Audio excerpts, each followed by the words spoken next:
Good evening, everyone. It is June 18th. I'm going to call this regular meeting of the Laramie City Council to order and invite you all to join me for the Pledge of Allegiance. I pledge allegiance to the flag of the United States of America and to the republic for which it stands, one nation, under God, indivisible, with liberty and justice for all.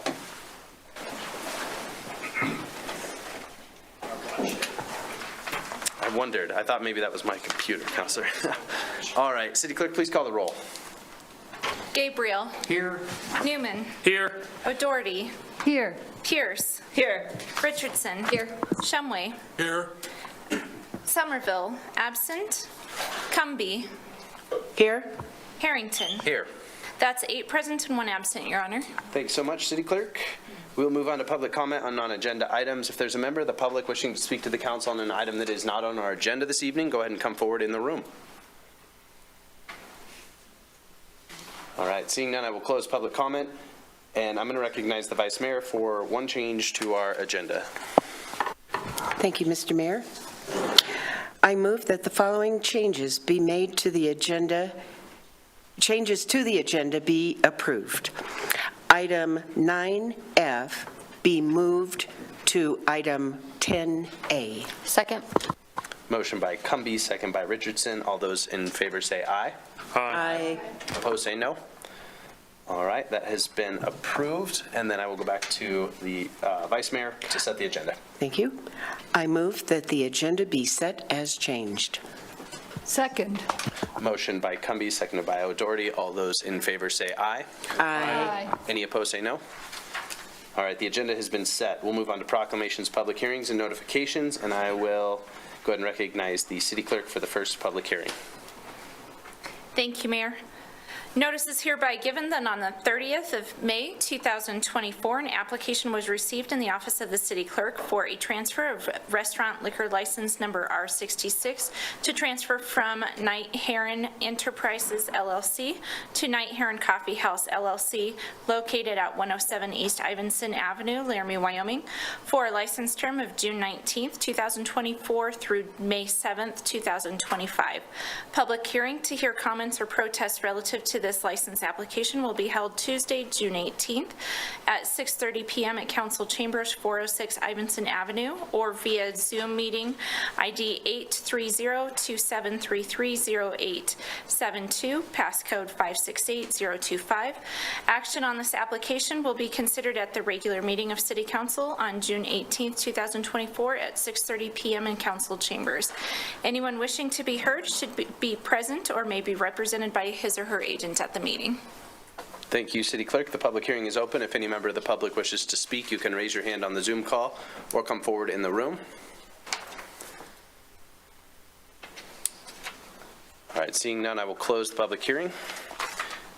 City Clerk, go ahead with the next 3 public hearings. Notice is hereby given that a public hearing of the Laramie City Council will be held at 6:30 p.m. on June 18th, 2024 in City Council Chambers, Laramie City Hall, 406 Ivinson Avenue, Laramie, Wyoming. The meeting shall be held with both online Zoom and in-person option to take public comments on the following.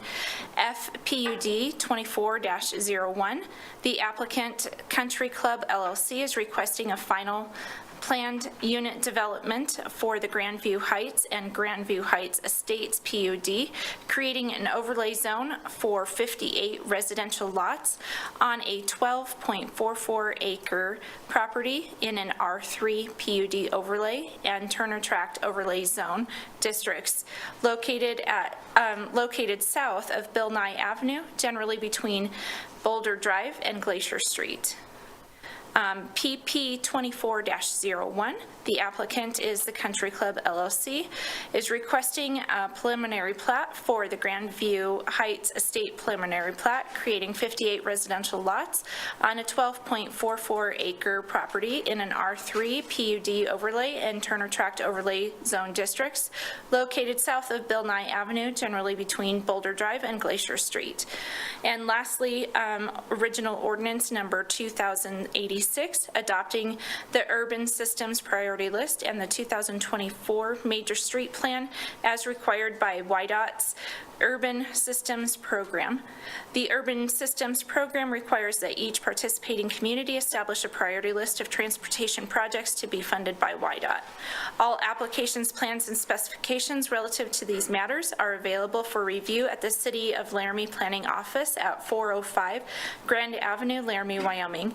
Anyone wishing to be heard should be present at the City Council chambers or via Zoom webinar, ID number 830-2733-0872, passcode 568025. Written comments may be mailed to City Council, care of City of Laramie Planning Office, P.O. Box C, Laramie, Wyoming, 82073. For questions or information, contact City Planning at the address above, by telephone at 307-721-5207, or by email at planning@cityoflaramie.org. Thank you, Mayor. Thank you, City Clerk. And I'm going to take those in a slightly different order than you read them, only because that's how they are on our agenda, so that the public has a little bit easier time following along. So we're going to begin. Is that okay? I guess. Okay, great.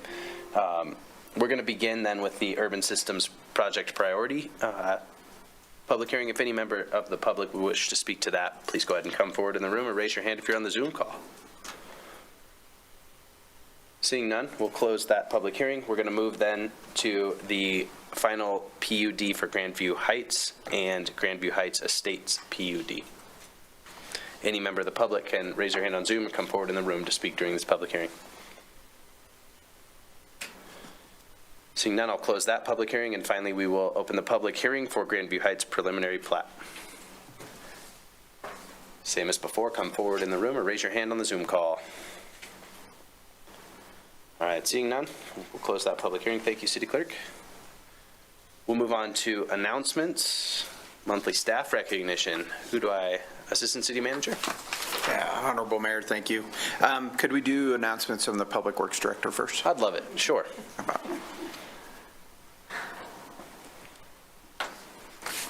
As long as it's good news, Director Webb. I'm just kidding. Thank you for being here. More often than not. I got three quick ones for you, Mayor, Council, tonight. This week is Solid Waste and Recycling Worker Week, so I just wanted to recognize the 19 men and women in the Solid Waste Division that collect, dispose, and recycle the community's waste on a daily basis. These folks help to keep our community clean and healthy, and they do it in a safe and professional manner. So I just wanted to thank them. Yeah, we sure appreciate that. The other announcement, also from Solid Waste, is they're going to have a glass drop-off this weekend. So on Saturday, June 22nd, our Recycling Diversion Coordinator will be hosting the free glass drop-off event from 10 a.m. to 1 p.m. at the Little League Fields. That's at 2625 Armory Road. Folks do not need to sort the color of glass, but we do ask that they remove any caps, corks, or lids. We also take glass, as you know, at the Landfill Recycling Center during their normal hours of operation, which is Monday through Saturday, 8 to 4:30. We started accepting glass on August in 2021. Since then, we've had 6,100 customers drop off glass at the landfill, and we have sent 244,640 pounds of glass to the recycler down near Denver, and JR tells me we got another load ready to go. So we'll be pushing 300,000 pounds of glass sent to the recycler here pretty quick. That's great news. The final thing I wanted to mention was the 3rd Street utility project completion. They're wrapping things up down there. The excavation and pipe crews are completing their work. And paving, if we're really lucky, it'll happen at the end of this week, but probably later next week, and everybody will be out of there and cleaned up and done and gone before July 4th holiday. Thank you. Those were all great news, Director Webb. Thank you. And just going to take a special moment to recognize Councilor Doherty for her work on the glass recycling. We all know how much work you put into that as well. So from us to you, thank you. All right, Assistant City Manager. Honorable Mayor, it gives me great pleasure to introduce Philip Gabatua, our principal planner, as our rock star of the month. Philip came to us from Lynchburg, Virginia, where he was raised. He's had a very eclectic upbringing. If anybody's visited with him, may pick up from his calm demeanor in any situation. But he got to Laramie with his wife, 2 daughters and a son. He's an avid outdoorsman. Oftentimes in the wintertime, he may be the only person I see out there brave enough to cycle in sub-zero temperatures, but I'm always excited to see him when he pulls up with his hands and his gloves on his bike handles. We're excited to have Philip here. If you've gotten a chance to work with him, I think I really witnessed it last week in a meeting that, it was a difficult meeting to have, but grace, professionalism, calm under pressure, a great demeanor, and he has an excellent way of communicating and making friends. Philip was nominated by Tim Cisneros, our building inspector, because he's a great colleague and always willing to lend a helping hand in difficult situations. So we're excited to have him here. We're glad to recognize him as the Rock Star of the Month. We'd like to give a big round of applause for Philip.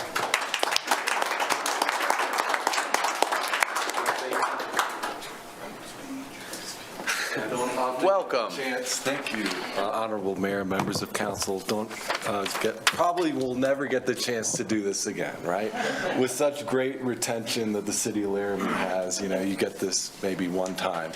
But yeah, I mean, since moving here, in 2021, kind of at the end of COVID, we moved here, kind of a mid-career move, and everybody really, neighbor-wise, co-worker-wise, everybody's like so friendly in Laramie, and that was continued after they found out that I was one of the city planners here, and part of the job that we have to do. But I just want to also thank Nancy Oakland Potter that does do the write-up for the Employee of the Month every month, because she really does do a great job interviewing the candidate and then doing a write-up. And so I kept my copy, and I hope everybody else kept theirs too. And if you didn't, give it to me. So yeah, right.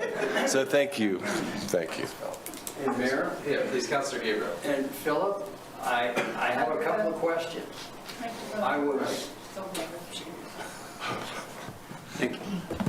I was very impressed with the write-up, and I need to hear a little bit, and was fascinated by your trip in the Appalachian Trail. Over 2,100 miles, Yes. 5 months. Can you just briefly tell us about that? I mean, it just seems overwhelming that someone would go through that. Voluntarily, right? Yes. And maybe some of the ups and downs or whatever. Sure. No, it was one of the formative experiences that I've ever had.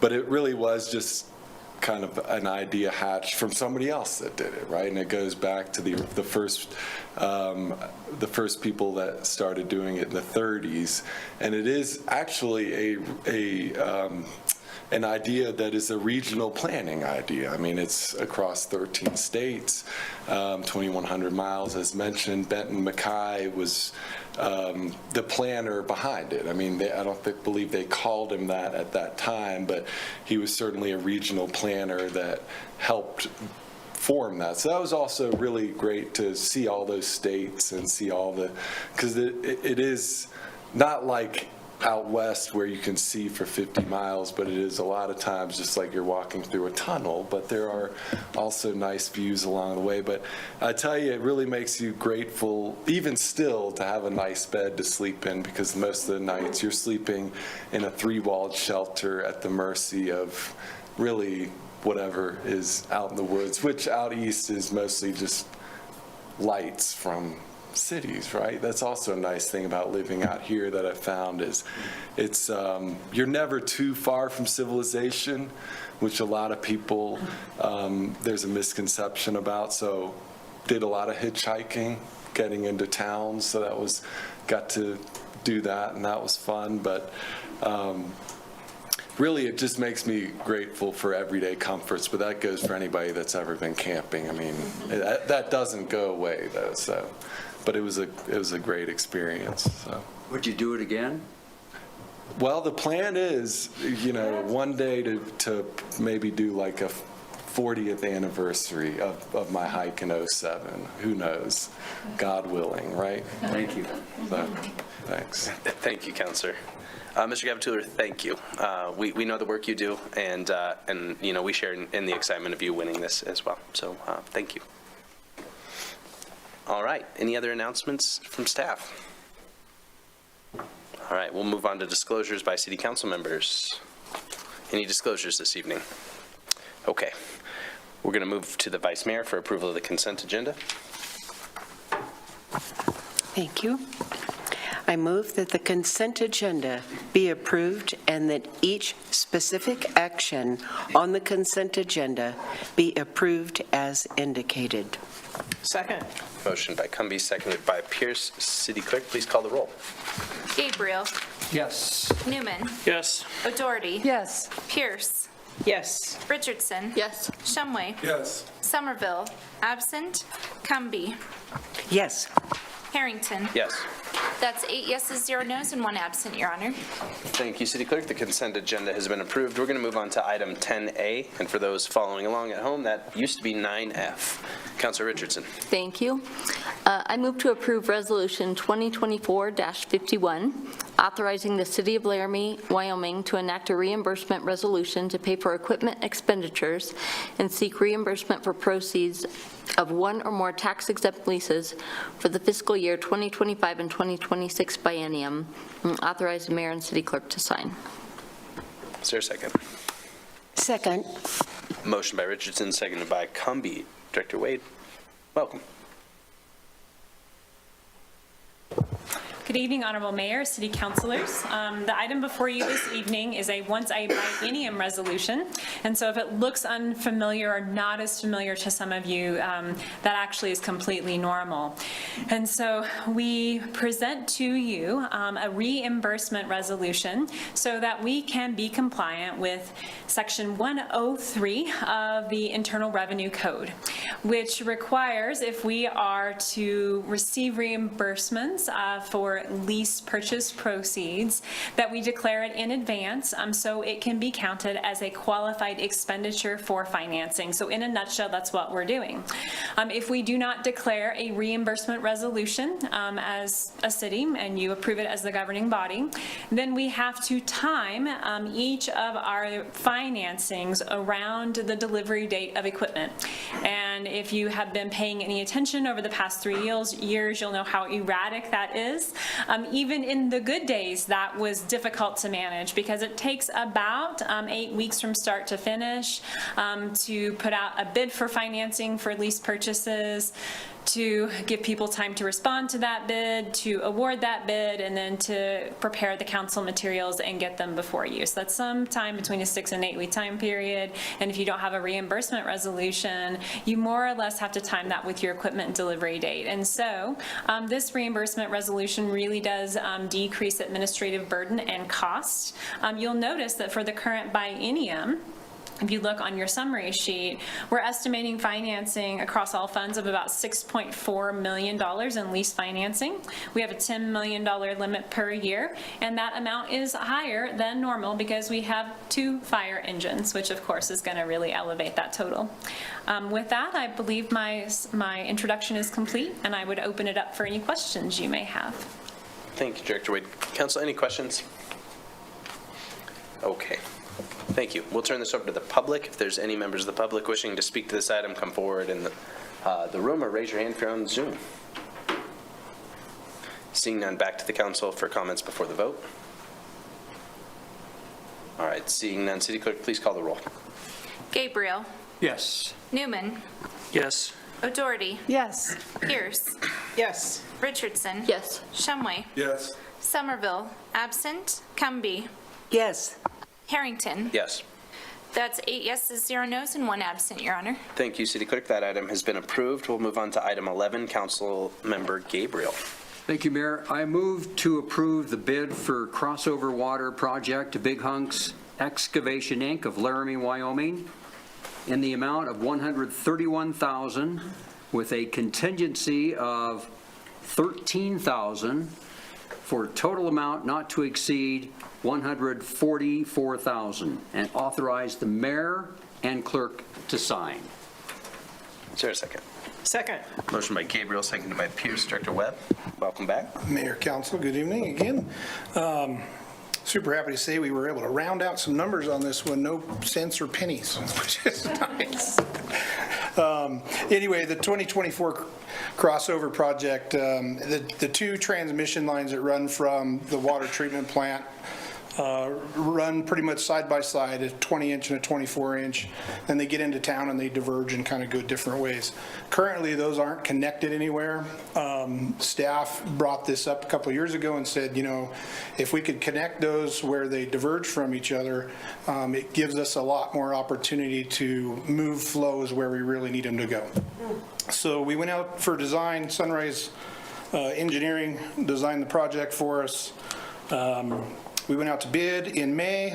Big Hunks Excavation and Oftedal were our bidders. You'll see there that Big Hunks Excavation was the low bidder, and staff is recommending bid award to Big Hunks. If you have any questions, I'll be happy to take them. Thank you, Director Webb. Any questions, council members? All right, we'll turn this over to the public. Any member of the public wishing to speak on this item, come forward in the room or raise your hand on the Zoom call. Seeing no comments from the public, we will close public comment and back to the council for any comments. Please, Vice Mayor. I just want to say thank you, Director Webb. I appreciate the forward thinking of the department, and think that this will be beneficial in the future and gives you more control. So I appreciate that. Thank you. Thank you, Vice Mayor. Other comments, council? All right, City Clerk, please call the roll. Gabriel. Yes. Newman. Yes. O'Doherty. Yes. Pierce. Yes. Richardson. Yes. Shumway. Yes. Somerville. Absent. Cumby. Yes. Harrington. Yes. That's 8 yeses, 0 nos, and 1 absent, Your Honor. Thank you, City Clerk. That item has been approved. We'll move on to item 12. Councilor O'Doherty. I move to award the professional services agreement for the evaluation of the City of Laramie Groundwater Well Monitoring Network Program project to Tri-Hydro Corporation of Laramie, Wyoming in the amount of $128,616 plus a contingency of $12,800, and authorize the mayor and clerk to sign. Second. Motion by O'Doherty, seconded by Newman. Mr. Smith, welcome.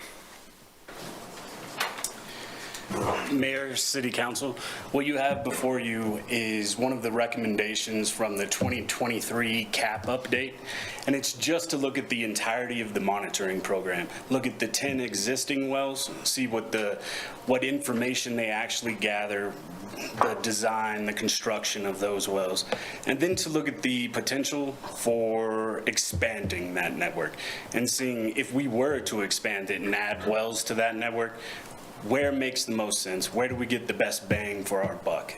And what is the information we get? We had a selection committee, and they chose, or we chose, when we went through, we were recommending Tri-Hydro based on their qualifications and their proposal. And with that, I would stand for any questions. Thank you. Council members, any questions? Councilor O'Doherty and then Councilor Pierce. Would you mind just explaining, like, that one of the concerns was the well depth, like that where we're monitoring in the depth of the ground? Thanks.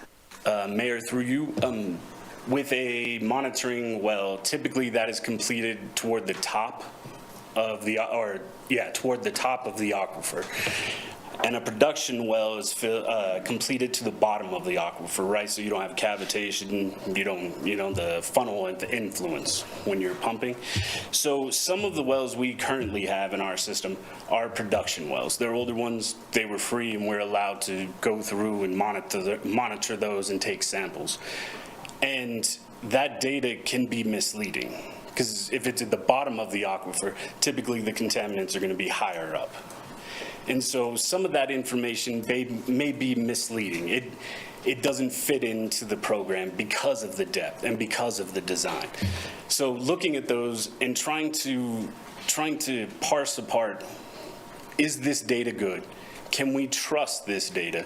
And then another part of this program will be looking at how that data is sampled and the program. And that most of these items are straight out of the 2023 CAP update. And so following through with those recommendations, and this is a good first step before we go out and we say, hey, we're going to spend X amount of dollars to punch a well in this location. So just making sure we have our ducks in a row before we move into a larger project. Thank you. Councillor Pierce? Yeah, thank you, Mayor. I'm wondering about the timeline. This is a great project, and I think for our folks in the public to really understand and know the timeline, so when we potentially will get that report back. Right now, the way the contract is set up, it would be the fall of 2025. We would have that information back by then. I actually expect it to be a little bit quicker, but we wanted to give enough time to where we can make sure. And one reason why I think it will take a little bit less is one of the ideas that came up, and I'd like to thank utilities for this, Mike Lytle especially. He came up with an idea to see, is it feasible to use these wells to pump out a contaminant plume? Is it possible to have them in areas? Yeah. It was a great idea, and it was all Mike's. I really want to steal it, but it was his. Thank you. Thank you, Councillor Pierce. Other questions, council members? Okay. We'll turn this over to the public. If there's any member of the public wishing to speak to the council on this item, come forward in the room. Raise your hand on Zoom. Seeing none, I'll close public comment. Back to the council for any comments before the vote. Please, Vice Mayor. I just want to say thank you, that I appreciate your proactive efforts to ensure the quality of our water in Laramie. Thank you very much. Thank you, Vice Mayor. Other comments, council? All right. City Clerk, please call the roll. Somerville, absent. Shumway. Yes. Richardson. Yes. Pierce. Yes. O'Doherty. Yes. Newman. Yes. Gabriel. Yes. Cumby. Yes. Harrington. Yes. That's 8 yeses, 0 nos, and 1 absent, Your Honor. Thank you, City Clerk. That item has been approved. We'll move on to item 13. Councilmember Pierce. Thank you, Mayor. I move to approve Resolution 2024-54, authorizing the acceptance of a Natural Resource Conservation Service Environmental Quality Incentives Program grant and all future grant awards for the Dowland Diversion Rehabilitation Project for signatory authoritation for the city manager, and authorize the mayor and city clerk to sign the resolution. Authorization, I'm sorry, can't see or read today. You know, and once you get stumbled, there's no coming back, right? It's like, All right, what is was there- that word? Second on the motion. Thank you, Councilor Gabriel. A motion by Pierce, seconded by Gabriel. Smith, welcome back. Mayor, this is the acceptance of a grant for, before I stumble over the numbers, $554,000, I'm having trouble too, $203 from the NRCS. And this was started right before I came on. The city manager worked through most of the initial paperwork. So huge thing. We applied for $450,000. We actually ended up getting roughly $100,000 more for the Dowland diversion, which is in dire need of rehabilitation. The part that I just want to mention is the future grants. And the reason that is worded the way it is because there's about 6 other grants and possibly more, but the timing for those is pretty quick, and some of them are small, some are larger, and we just want to make sure that all the federal agencies know the city council is good with us going for these grants. So, Thank you. Councilor Richardson. Thank you. Would it be possible to share what those other, not now, but email those to us to share what those other grants are that we're seeking and what they're about? Mayor, through you, Please. apologies. I can actually name off a few right here. That would be great. a NACA grant, North American Water, it's through Ducks Unlimited. There's that one. There's Wyoming Game and Fish, a few through them. There is one through the Laramie Rivers Conservation District. We are hopeful for one this fall through the Wyoming Wildlife Natural Resource and Trust Fund. And then there's a few that we're not certain if we're eligible for or not, but we are kicking over every rock, looking everywhere. So there's some of them. Thank you. Councilors, other questions? We'll turn this over to the public. Any member of the public wishing to speak this item can come forward in the room or raise your hand on Zoom. Seeing no public comment, we will close that comment period. Back to the council for any comments before the vote. Councilor Pierce, please. Yeah, I just want to thank the folks who worked really hard on this project. We are now in phase 3 of this undertaking, and the partnership potential is huge with the various entities, and it's a project that we absolutely need to do, and it's basically about irrigation diversion for our ranch and our water. So it's good. It's all good. Thank you, Councilor Pierce. Councilor Doherty.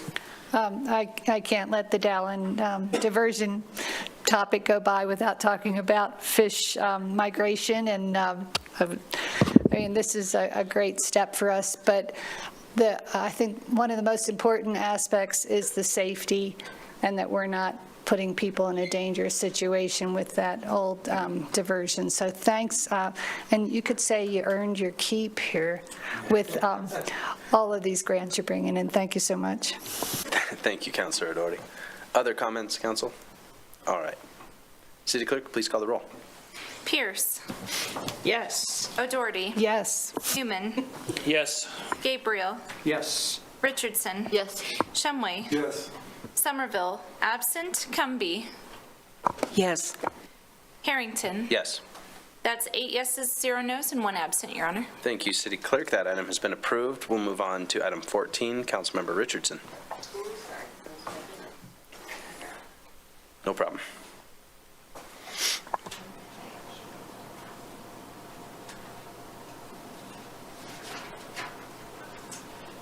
I move to approve Resolution 2024-55, amending the fiscal year 2023-fiscal year 2024 biennial budget of the City of Laramie, Wyoming, and authorize the mayor and city clerk to sign.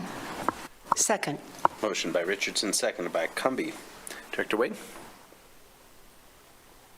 Welcome back. Thank you, Honorable Mayor, City Councilors. Before you this evening is what I hope to be the last or next to last amendment for the fiscal year 2023-2024 biennium. Unlike most of our budget amendments, the content in this amendment is more or less new to you. And so I'm going to go a little bit more slowly, take my time, make sure that we cover the content involved, because we are asking you to approve an amendment for $572,108 that included a significant amount of budget analysis. And so it seems like we should slow down. As you know, what is typically the case is that you have actually already approved most of the items on our budget amendments, but this one mostly is new.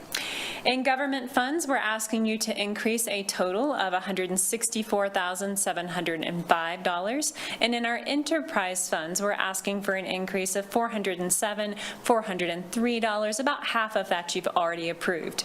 You might expect that we'll be spending most of our time in the general fund this evening, and you would not be wrong in that. We've got a broad range of divisions requiring budget amendments, starting with the city clerk division. Many of the budget amendments this evening will actually be for personnel expenditures to shore up differences between our initial budget forecast and the final results for fiscal year 2024. I'll get into the details that affect each division. However, I want to talk to you about how these variances happen. Mostly, they are in small divisions, and they relate to changes in health insurance.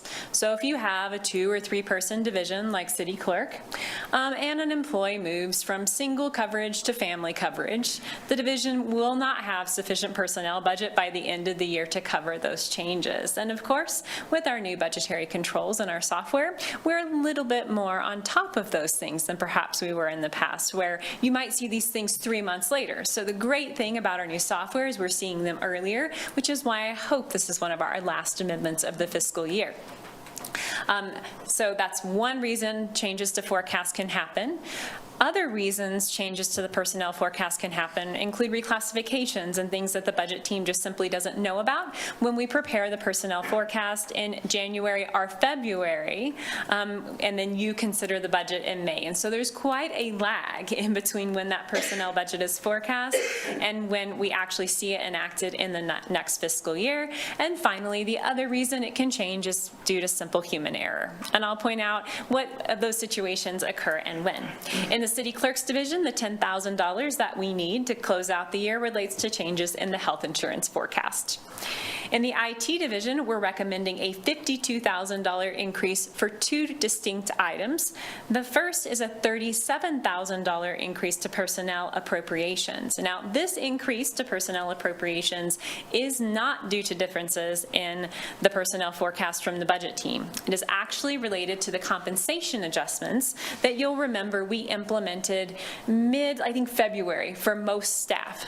However, we were recruiting for many IT staff during the previous fiscal year after the time we prepared the personnel budget forecast, and our HR director worked with the IT director to make hires in line with the market, which meant that there were not many compensation adjustments in IT because they had already been made with our new hires and the equity adjustments that were necessary because of that.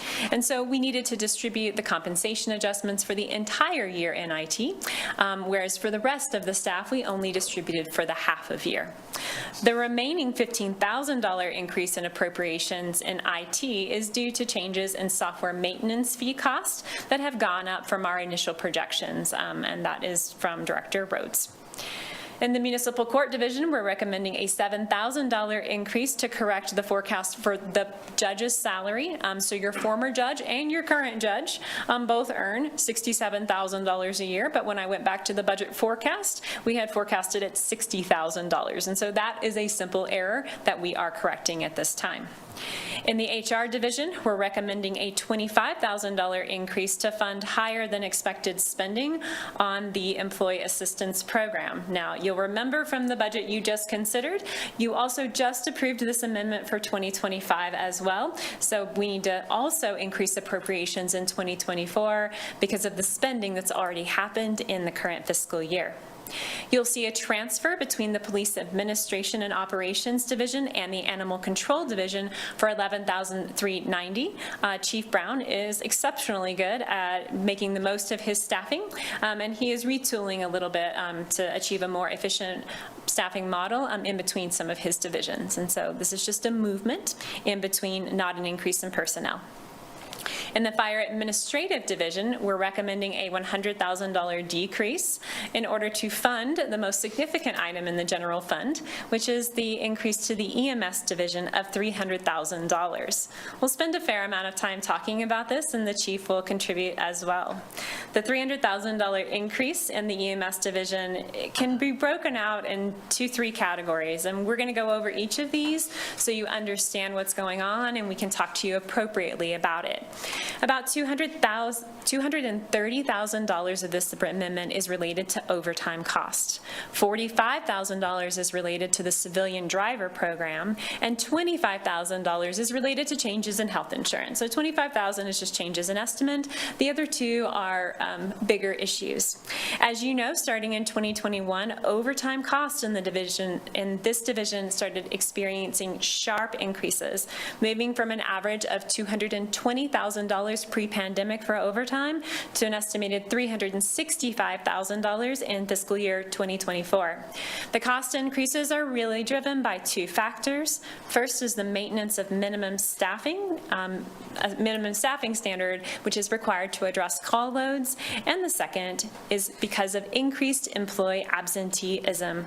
Additionally, I would note that the base budget for overtime in the EMS division has not changed since fiscal year 20. Wages certainly have changed since fiscal year 20. And so we need to make sure when we're developing our budget estimates that our overtime budgets are actually growing when we increase personnel costs, unless the chiefs advise that they plan to dial back the usage of overtime. And of course, in fire, that has not been an option. So of the change in overtime, that $230,000, about $35,000 of that I can attribute to changes in salary. About $195,000 of that is attributed to changes in overtime for other reasons. The increase related to the civilian driver program, it's not that you didn't budget for that, it's that the cost of that program ended up being more than you budgeted for. And so I don't want you to think it wasn't in there, but we are needing to adjust for that at this time. That's quite a lengthy overview. It is our most significant item. And now what I'd like to do is ask the chief if he'd like to add anything to that description, so you can ask questions if you'd like to on that item. Thank you, Director Wade. Chief, welcome. Thank you for being here. I think Director Wade pretty much covered everything, so I'll stand for questions. Thank you, Chief. Council members, any questions? Councilor Richardson, please. Thanks. I have a question on the increased cost for the civilian driver program. Was that just, and did we need to raise those, is that like a salary thing? Did we need to raise salaries in order to bring new people on, or can you share a little bit more about that? So there was some slight increases on some of our longer-term provisional drivers, just giving them an increase because they've been with us for years. A lot of the increase in the provisional driver program is that is expanded where they're also working special events. Okay. And so it's more than just working. So when we need overtime for special events, we put that out. They, along with firefighters, will pick up special events, but also provisional drivers will. Actually, the more we spend in the provisional driver line item, the more we're saving somewhere else because the costs of that program are lower. Lower. So. Okay. Thank you. Thank you, Councilor. Other questions? Chief, I had a question. What percentage do you think is of this overtime cost is absenteeism versus that increased staffing need? Percentage-wise, I mean, ballpark, I suppose, is just. So there was some long-term injuries we were dealing with, and then I would say that the percentage is about half. Okay. A bit over half. Okay. So. Okay. Thank you. Councilor Gabriel? And Chief, a lot of this has to do with athletic events, correct? Yeah, there's several of the items that there's some reimbursement coming back for them. So when I look at my project codes and under the EMS, any EMS overtime, we have the contract with the IMH, so there's revenues coming in. There's revenues coming in from UW for special events, revenues coming in from the school district for special events. We work all the football games, we're at basketball games, we're at a lot of the UW athletic events. So there's reimbursement back for all those hours on those. So. Do you feel the cost to the city is appropriate? Our contract with the UW, and we set our rates, and we're covering our costs on those. Thank you. So. And Chief, is that the same for IMH and the school district? IMH will be with you on Wednesday night and spending a couple hours talking about that. There's the two business sides of the IMH. We have the IFT, the interfacility transfers, and we have the E911. We have a whole pro forma built on that. That's a real deep question. So, okay. Honorable Mayor. I'll wait for it, then. Okay. I've been curious, but I'll be patient. Other questions, council members? Okay. Thank you, Chief. Thank you, Director Wade. Back to you, Director Wade, to get us through the rest of it. I will add one more thing. the chief and I, as we were preparing just for the normal budget work sessions, took a look at some overtime budgets in other cities. And so if we look at non-transport cities, which we all know we run a transport service, our overtime budget as amended will still be comparable to the overtime budget of non-transport cities. And so I think that's an important point. Even though this has gone up quite a bit, we're not happy about these costs. Of course, we want them to be dialed back. We did do kind of a litmus test to see are we completely out of line? And what the chief and I found is that we're not, and in fact, it does appear that we are still using overtime efficiently, even though long-term we're definitely looking at ways to get this cost down. In the Fire Operations Division, we're recommending a $38,600 increase for what are some more or less deviances from plan, particularly in onboarding employees with additional PPE, which is, of course, not elective in the fire service, and unanticipated things like tire replacements. So more or less operating items for fairly small amounts, but not small enough for their operating budget to absorb. In Fire Prevention, we're requesting a $10,000 increase to cover changes related to both the classification of an employee, since we did the payroll budget forecast, and the payout of leave with a retiring employee, so it's kind of two things going on there. The Planning Division, we're recommending a $15,000 decrease to, we'll say defund the parklet construction as directed by the council during our last budget special meeting. And in the Parks and Recreation Administration Division, we're recommending a $7,000 increase to accommodate changes in forecasted health insurance expenditures. So again, I'm kind of a broader volume in the general fund than you're used to, but that is fairly typical for what I hope to be a year-end amendment. Before I go on to the other funds, which will move much more quickly, do you all have questions about the general fund? Councilors, any questions about the general fund? Director Wade, can you tell me what all is included in the employee assistance program, and maybe where this cost, the $25,000 increase in that need is coming from? And maybe you don't have to tell me everything. I guess I really just care about where that $25,000 is going. So what I can't remember, because I'm not in HR, is the number of sessions that we contribute. I think it's 4 or 5. I think it may be 5. City manager. City manager, if you have an answer there, that would be great. Thank you, City Manager. Thank you, Council. Yes, we have 5 now allowed per employee and immediate household member. That's a change post-COVID. Previous to 2020, we offered 3 visits per year per employee and immediate household member. And then, Council, you'll recall that not only do we have 5 currently per employee, but we do allow, or will allow in the future, beginning July 1st, for folks who may need assistance beyond those 5 visits to petition for that through Human Resources based on the amendment the council approved a few weeks ago to our upcoming fiscal year budget. Thank you, City Manager. And I ask because I want to just express support for that program, and the $25,000 goes a long way to ensuring our employees like where they work. So I just wanted to ask so that I had an opportunity to say that. All right, Director Wade, back to you. Okay. In the E911 fund, we're recommending a $60,000 amendment to fund greater than budgeted spending in software maintenance agreements. This fund is a little bit unique. The chief and I will bring back a budget amendment for 2025 once we reevaluate the fund in entirety and post-software implementation. What it appears to me is that the budget for this fund has not really been vetted out post-software implementation and is just frankly under budgeted. And so the chief asked for, we've been working together, he's gathering all the contracts, and we will bring forward to you an amendment for 2025 to kind of normalize this fund for post Munis, or that's not Munis, it's the Tyler implementation. And I believe that this budget was honestly a little bit neglected in our chief transition, which would be normal because it's honestly a rather small fund. And of course, most of the effort would go into the cost centers in the general fund. So expect more to come in E911. And the Capital Construction Fund, we're recommending a $229,895 decrease for 2 items.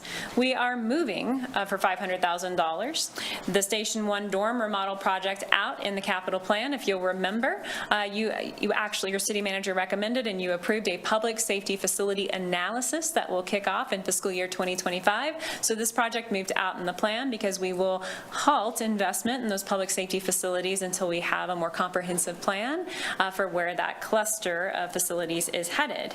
And the second component of this change is a $270,105 increase for the transfer of the 3rd Street beautification project, which you will remember from your budget special meetings. We are moving that project in between funds. This is funded by an interfund transfer, so we are not really increasing appropriations here. We're just moving appropriations from the general fund to the capital construction fund.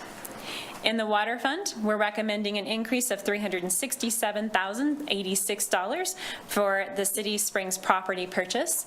This budget amendment is more or less for accounting. So you have approved this property purchase. It was approved out of 2 funds, and we have looked to the transaction. But really, this transaction should live in 1 fund, and so we're going to move that SPT money into the water fund and account for it in 1 place. So this is for us to make our life a little administratively easier. In the meter division, we are recommending a $57,671 decrease to move a budgeted staff member who was in that division to the ranch operations division, which is where that position landed. So some positions were moved around to fund the ranch operations supervisor. Those movements were done after we did the budget forecast for fiscal year 2024, so this is a cleanup item. And we are recommending you increase the ranch operations division by $79,171, most of which is funded by that transfer. However, there's also a $21,500 increase to cover changes in the personnel forecast for health insurance. That's about $13,000, as well as overtime that the ranch supervisor is earning that we did not budget for in the forecast. And finally, wrapping up this amendment in solid waste disposal, we're recommending an $18,817 amendment to increase appropriations to cover greater debt service than the original forecast. We did not incur more debt than forecasted. We financed it for a shorter term because it was a better deal to the city and it costs less money. And so because there's greater outlay than we budgeted for, we actually have to do a budget amendment because we have to budget for all the funds we expend. And that wraps up my presentation of this amendment. I appreciate your patience and letting me explain it a little bit more slowly than normal, but I felt that was important for this evening. Thank you, Director Wade. Yeah, the pace was helpful. Yeah. Thank you. Council members, any questions? Okay. Councilor Shumway, please. Does the city attorney have his hand up? Nope, that is just, I think, the city clerk's cursor. Good looking out, though. All right, Councilor Shumway, did you have another question? Okay, just keeping me in order. I appreciate that. All right, we'll turn it over to the public then. Any member of the public wishing to speak to the council on this budget amendment, please go ahead and come forward in the room or raise your hand on the Zoom call. Seeing none, I will close public comment period. Back to the council for any comments before the vote. Councilor Doherty, please. As usual, I appreciate the detail that we get from Director Wade, and also that she assumes that we will remember as we remember. So thank you. We remember it all. It is generous, isn't it, Councilor? All right. Any other comments, council? City Clerk, please call the roll. Richardson. Yes. Shumway. Yes. Somerville. Yes. Pierce. Yes. O'Doherty. Yes. Newman. Yes. Gabriel. Yes. Cumby. Yes. Harrington. Yes. That's 9 yeses and 0 noes, Your Honor. Thank you, City Clerk. That item has been approved. We'll move on to item 15, Vice Mayor Cumby. Thank you. I move to approve the application to transfer restaurant liquor license number R66 from Night Heron Enterprises LLC to Night Heron Coffee House LLC, doing business as Night Heron Coffee House, located at at 202 South 2nd Street, Laramie, Wyoming, for the licensing term of June 19, 2024 through May 7, 2025, and authorize the mayor and the city clerk to sign. Second. Motion by Cumby, seconded by O'Doherty. City clerk, please.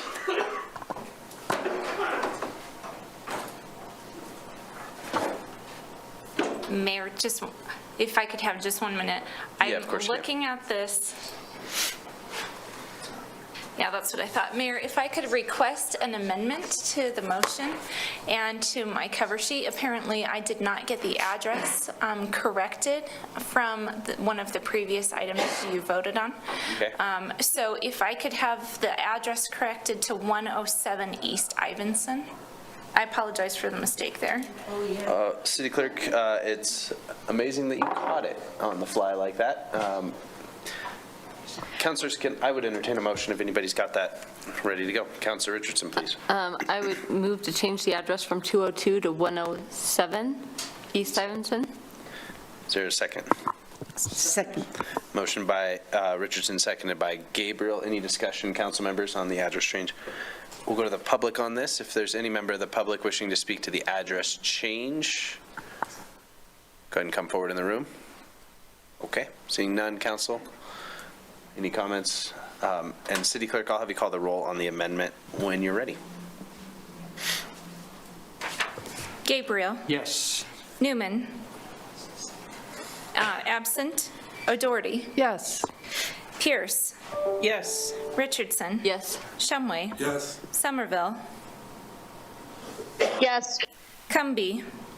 Yes. Harrington. Yes. And City Clerk, Councilor Newman is back for his vote on the amendment. If you missed the motion, you can just be absent for that. Okay. Okay, Mayor, that's 8 yeses, 0 nos, and 1 absent. Thank you, City Clerk. The amendment has been approved. And City Clerk, we're back to you on the main motion. Thank you, Mayor and Council. Again, I apologize for the oversight on that motion. On the 30th of May, we received an application from Knight Heron Coffee House LLC to transfer the application. Ken was the previous owner and is transferring it to his nephew, Joe Edwards, who is here in the audience tonight with his fiancee, Hannah. So if you have any questions, they are here. In speaking with Joseph, he did indicate that the operations will slightly change, but overall generally be the same. He has some plans for future menu items and things to that nature, but is excited to take over the operation and move forward with it. So no major changes. He is aware that with a restaurant liquor license, he does have to meet the 60% food sales and only 40% can be alcohol sales, and that it is an on-premise consumption only license. So with that, Mayor, if you have any questions, I'd be happy to answer. Thank you, City Clerk. Council members, any questions? Okay. We'll turn it over. If applicants, if you have anything you'd like to add, you're welcome to. There's no requirement to, but give you a chance if you'd like to. Great.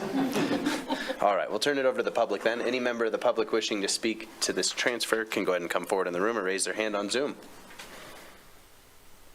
Seeing none, I'll close public comment. Council, any comments before the vote? Okay, I would wish you both the best of luck. City Clerk, please call the roll. Gabriel. Yes. Newman. Yes. O'Doherty. Yes. Pierce. Yes. Richardson. Yes. Shumway. Yes. Somerville. Oh, we lost her. Absent. Cumby. Yes. Harrington. Yes. That's 8 yeses, 0 nos, and 1 absent, Your Honor. Thank you, City Clerk. That item has been approved. We will move on to item 16. Vice Mayor Cumby. Thank you. I move to approve the Grandview Heights and Grandview Heights Estates Final Planned Unit Development Amendment based on findings of fact and conclusions of law, subject to all staff's recommended conditions. Second. Motion by Cumby, second by Doherty. Director Taney. Mayor, Council, good evening. The item before you is a item that is associated with your following item on the agenda. And so if it's okay, what I'm going to do is I am going to kind of present the overall picture of what you're dealing with. There are two separate motions. There are two separate items. They are two different things. I'll explain a little bit of that, but I think it'll help just provide some context to both of the projects that will be that are on your agenda. They're both related. They're the same area and they're the same thing essentially, but two different motions. So before you on this item is the planned unit development. A planned unit development is essentially an overlay zoning, the district that allows for a property owner, a developer, to develop a property in a way that may not completely conform to all the requirements of code. The whole purpose of it is not that you have exceptions to code, but that you have a design that is better, that just doesn't meet the codes that work for most people in most subdivisions or most projects that you would see everywhere else. The Grandview Heights project isn't something new. If you took a look at your staff report that was provided, this project started in 2006 and really encompasses the area mostly south of Beach Street all the way down to Bill Nye Avenue. There's actually a cul-de-sac that comes off Bill Nye Avenue that's part of Grandview Heights. The new Rotary Park dedicated through the Grandview Heights subdivision process. And then this final portion is kind of this area that we're talking about today. I should note there is another portion to the east over by Vista Drive that's part of the Grandview Heights subdivision that'll be part of a storage unit facility that was built into the whole grand scheme and grand plan. And so what you have here is an amendment. To be clear, the process is different than what you would see if a brand new PUD went through the process. Amendments, this was started under old code, and because of that, it goes through just a one reading item here before you. And like I mentioned, it was part of a 272 lot subdivision. Since the development of the project, we've seen trails and open space developed throughout the whole subdivision. That's 13.66 acres, along with in lieu fee contributions for development of that open space. The applicant really went through multiple phases, essentially building south of Beach Street, kind of building out what the homes that you see today. In 2013, the applicant then made some revisions to the area and actually added on a large amount of acreage into the PUD so they could keep building. They came close to running out of land. The area in 2013 that was added is part of the area that we're talking about today, which is this area south of Bill Nye, kind of into Beach Street. Since then, in 2020, the applicant then came back again because of market changes and some of the code changes that were made by the council here to build smaller residential lots in their latest phase, which is the area that's just north of the property that we're going to be talking about today. The applicant has described those as what he calls cottage homes, some rear loading access, small narrow lots for smaller homes, kind of those things that we were trying to achieve with our some of the housing changes we made. Most recently, the applicant reached out to us regarding amending the PUD due to the fact of further market changes. One, largely being a desire to build multifamily product, affordable housing in a portion of this planned unit development, as well as reduction of lot sizes in the area that remained essentially, I'm going to call it the last filing of this planned unit development, really the residential component. So to kind of speak really to the project at hand, we have a Before you is a 56-unit, single-family unit property with 2 large multifamily properties. The 2 larger multifamily lots are located just right off of Bill Nye Avenue. In your packet, we've included a map of this area that kind of shows what we're talking about. You have a looped road that goes through there. Because the change is drastically different than what was approved in the original PUD, the original PUD did not contemplate any multifamily development. The applicant is before you today to amend the planned unit development so that they can accommodate this new lot layout. Overall, the lot layout isn't actually that drastically different, except for the fact that we're seeing smaller single-family lots and the 2 multifamily lots being incorporated into the site. With a project like this, staff does kind of review the different plans and guidance documents that we have. As I've already mentioned, this type of a project really meets a lot of the housing goals and housing needs for our community. One, an affordable housing project that was granted tax credits through the state of Wyoming. 2, just the smaller lots that our code now accommodates and allows for development of properties where hopefully lower land sales equal lower overall cost to develop the property. It is also on Bill Nye Avenue. Bill Nye Avenue is part of the major street plan. Bill Nye Avenue is designed and constructed to accommodate additional traffic and more traffic. With the planned unit development, as well as your next item on the preliminary plat, we do require traffic studies to be provided. Those were provided by the applicant with no notable major issues noted. Bill Nye being right there, it can handle the extra units, even with the multifamily being incorporated. The Laramie Comprehensive Plan, the Turner Track Plan, all kind of point towards accomplishing this type of housing project. Like I mentioned, although the project does have this multifamily component now being incorporated into it, it's drastically not different than this larger vision that was there even back in 2006 before they even added more property.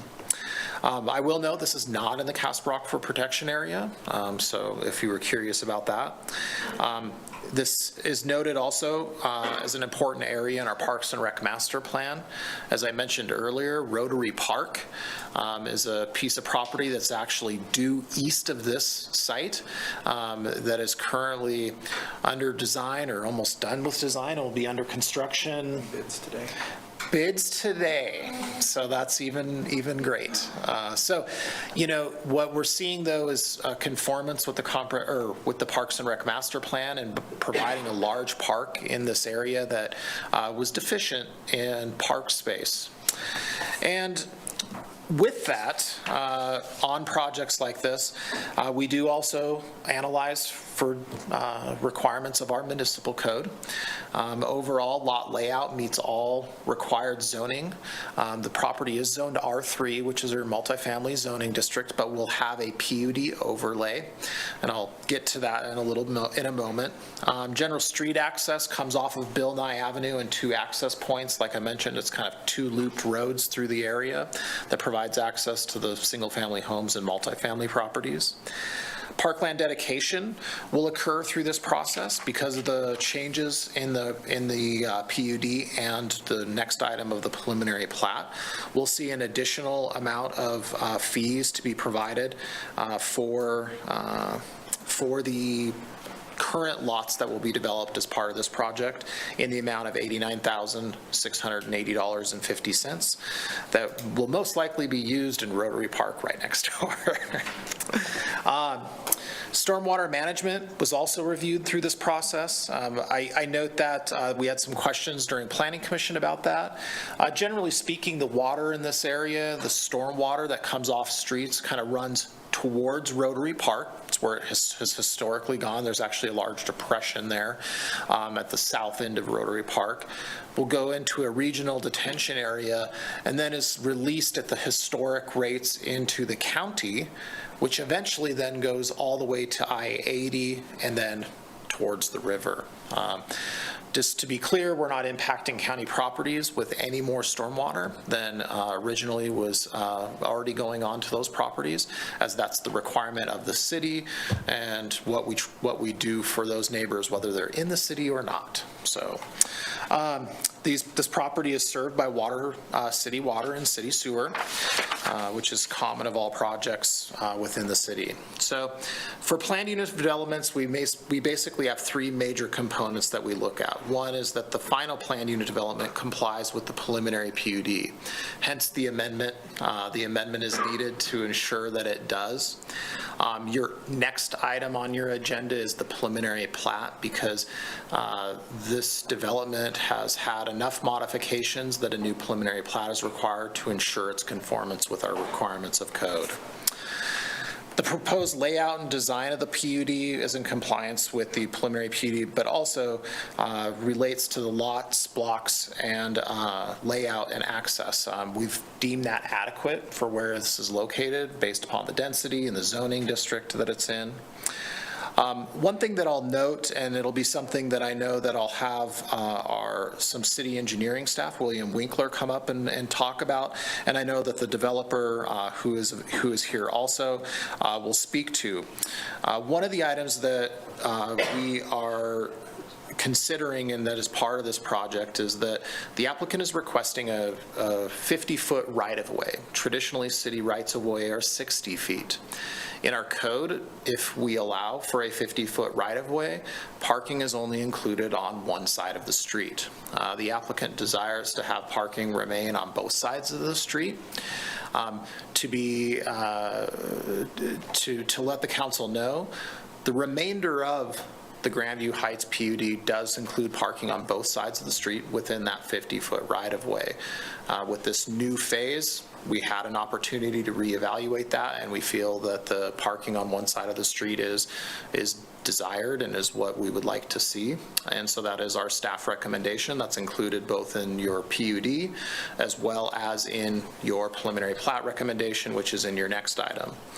Additionally, there will be some conversation about the standard in which the road is constructed and what was done in the past and what our current standard is to ensure that our road remains a good road for a long time. And I will, like I said, turn over, once I'm done with my presentation, to William Winkler with our city engineering staff to kind of speak to those two items so that you can get the full information there. Lastly, Director Taney, sorry to interrupt. Councilor Gabriel has a question for you. Looking at these photos that the applicant has supplied, it looks like there's adequate parking on both sides, and then both vehicles can pass, large trucks. So you're saying the city is recommending only parking on one side? Correct, yes. The city standard is that within a 50-foot right-of-way, that parking is only included on one side of the street or the other, so. So with this applicant's photos, you're saying that it's not the proper thing to do? That is what our staff recommendation is. We do not believe that it's the best practice for the design of the road and access within the subdivision. Thank you. Thank you, Councilor. Back to you, Director Taney. So, and then lastly, just that the project meets parks, open space, and other public and private facilities, which we believe it does. Overall, like I mentioned, there's a couple items that I think that we'll have some discussion on. Aside from that, everything related to the planned unit development and the subdivision is in conformance with our requirements and is recommended for approval as our motion, subject to our staff conditions. With all projects, planned unit developments, preliminary plats being your next item, we do public notice. Property owners are notified within 300 feet. We have signage at the property as well as publication in the Laramie Boomerang. We only received one comment or inquiry into the project, just mostly wanting to know what the project was about and what was going to occur. Lastly, what I would like to talk about, just so that council is aware, under the PUD process, one of the largest things that's approved as part of this process is the handbook, which is kind of like, it's like the last 80 pages of your staff report, okay? That handbook is recorded and is what's important about the difference between a PUD and a preliminary plat. The PUD in that handbook is really what spells out all the rules, all these special requirements, whether it's house design or what the landscaping might be. A lot of that mostly isn't changing. For the most part, this plan unit development amendment request is changing that lot layout and configuration within this space. The design elements, the landscaping, access to the open spaces, the number of trees, all those things that are associated within the rest of the subdivision is going to be carried through this portion of the subdivision, and that's what's included in the plan unit development handbook. I'm not going to go through all of that because there is a lot of information in there, but also too, just making you aware that that's really what drives the process and what creates the specialness of the area and why and how you lay that out so that it's formally done and it's not something that you find in code, basically. So with that, what I'd like to do is allow, if the mayor is okay with that and council is okay with that, William Winkler to come up just to speak to the two really engineering specific items here and code related items to the street.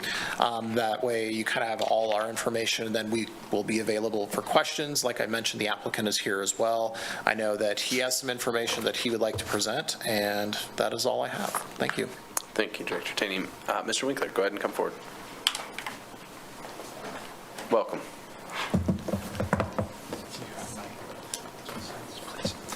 Honorable Mayor, members of council, thanks for letting me speak tonight. You'll have to forgive me, I did just get done coaching a minor league baseball game just before I got here, so I might be a little bit hoarse because, well, unfortunately, we lost our game of the tournament, so we're out. Dang it. So it happens. But a few disappointed 8, 9, and 10-year-olds out there, but they'll survive. We're thinking of them. So give a little bit of background. That's what we want to do is we have these conditions, we make these conditions and don't always come in and give you the thought process behind why these conditions are being recommended by staff, and kind of wanted to run through maybe why these are showing up now. So as Derek mentioned, the PUD for this area for Grandview Heights started back in 2006.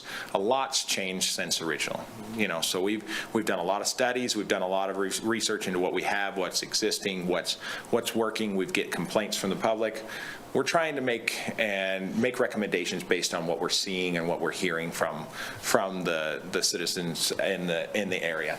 So we're going to start with we have a condition in there that we're recommending 4 inches of asphalt over 6 inches of base, and the PUD and preliminary plat both reference 3 inches of asphalt over 6 inches of base.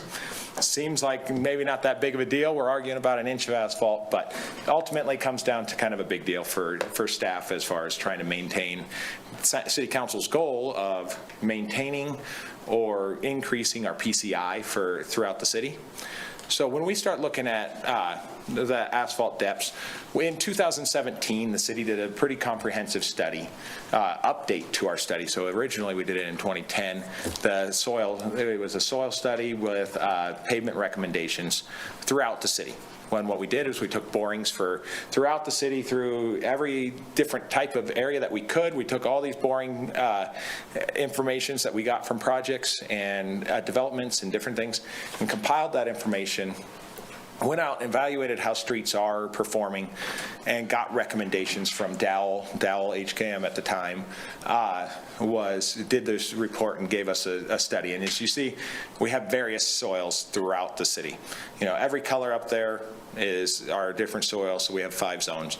And the zone can change across the street. So that's what we're kind of up against. We start looking at, and we're in this CBR zone 2 where we go into the report and we take a look. Let me see. Yeah, just turn it on, sorry.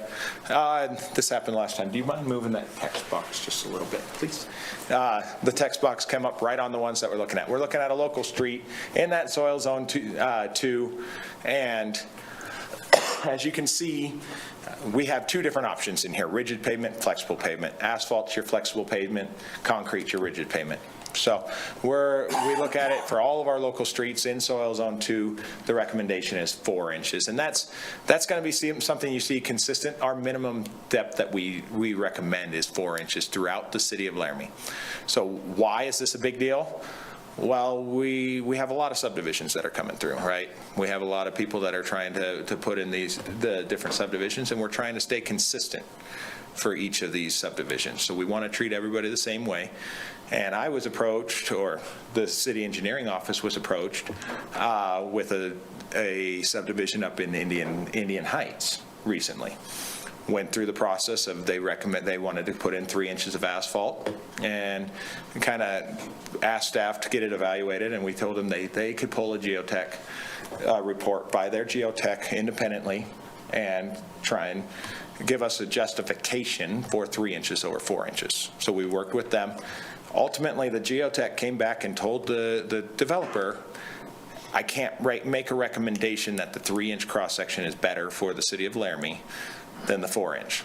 And the reason primarily is maintenance. So you get into the process of these roads are built to be 20 years, 20-year lifespan. After the 20 years, we want to go in there and we want to maintain it through chip seal. We got mill and overlays and different treatments that we can do to these roadways. And when we get to the mill and overlay process, that's where it becomes very imperative that we have the right section to work from beginning. Okay, so let me make sure I'm not missing something on my next slide, but maybe. Do you mind next? Yeah, I'll get back to this structural number, but ultimately what happens is when we get into our maintenance activities, the mill and overlay, we go in there trying to take 2 inches. So when you're working with materials, 2 inches is essentially the smallest mat that we can put down of asphalt and have a good product. So when you go take 2 inches of asphalt out of 3 inches of existing asphalt, that last inch does not survive. So essentially, you just milled out 3 inches of asphalt and have to pave 3 inches of asphalt when you're coming in to do a treatment that should last another 10, 15 years down the road and give us a lot longer lifespan on these things. So we're increasing these projects, which then when we go in there and we have to take all 3 inches out, you open it up that sub base. We open up, we get it susceptible to moisture, where now we're digging out big soft spots, big areas and bigger repairs, longer time in these roadways instead of milling in there, coming out, taking out 2 inches, and then coming in and paving 2 inches, which should be a pretty quick hitter project. So that is where the 3-inch versus 4-inch is big for staff and the city when we're looking at costs down the road. So I understand that cost is not something to shuck off on the developer. We're not trying to do that, but we're also looking out for the city as far as future costs of what we have to kind of expect for maintaining these roadways. Kind of going back to this slide, what we looked at is the structural number of what we require. The report came up to a structural number of what to require for each zone based on the street section, and then evaluated it versus our existing. And none of our existing streets are meeting that structural number. They're not getting close to it. So we're seeing failures. Those structural numbers were based off of all our existing conditions, existing soils, existing asphalt, existing traffic. So we're looking at what loading is on these roads. Why are these roads falling apart? It's because what we're putting on them. It's because of the cars that we're driving on them, the loading that we put on there. So based on the loading that we have, the 4 inches is the recommendation to withstand that and give us our 20-year lifespan, and then allow us to maintain it to get our further lifespans out of it. So that is why the condition for 3 inches versus 4 inches versus the 3 inches proposed is very important to staff, and that's one thing that we wanted to definitely explain. Going into that was just. their final recommendation is due to turning movements, constructability, and rideability. So the second item that I kind of wanted to give some background on, and Councilor Gabriel kind of touched on it already, is Mr. Winkler, before we move on, Councilor Richardson has a question. Oh, sorry. Thank you, sorry. I am just curious, do we share that original map that had the different layouts, the colorful, pretty one, that one? Yes. With developers up front so that they're aware of what to kind of look for? Some of the colors inside. Yeah, it's really colorful. So- Honorable Mayor, through you to Councilor Richardson, this is on our city website. We have this discussion at the initial meetings, yes. When we have a sit-down talk about the different things about a project, when we talked about this project with this development currently, we talked about this issue on the first meeting. Great. This issue and the second issue. We mentioned them at the very first meeting, that these were concerns that staff had. So we definitely brought that forward. Thank you, Councilor. All right, back to you, Mr. Winkler. Thank you. Okay, jumping over to the roadway cross-section. So when we look at the roadways out there in Grandview Heights, we're being requested to implement a 50-foot right-of-way. The 50-foot right-of-way was addressed in code at one point for PUDs such as this. And with that, the recommendation on that is parking on one side of the street. I will make a slight correction to Derek. Staff is not recommending that parking on one side of the street is better than parking on both sides of the street. That's not what staff is saying.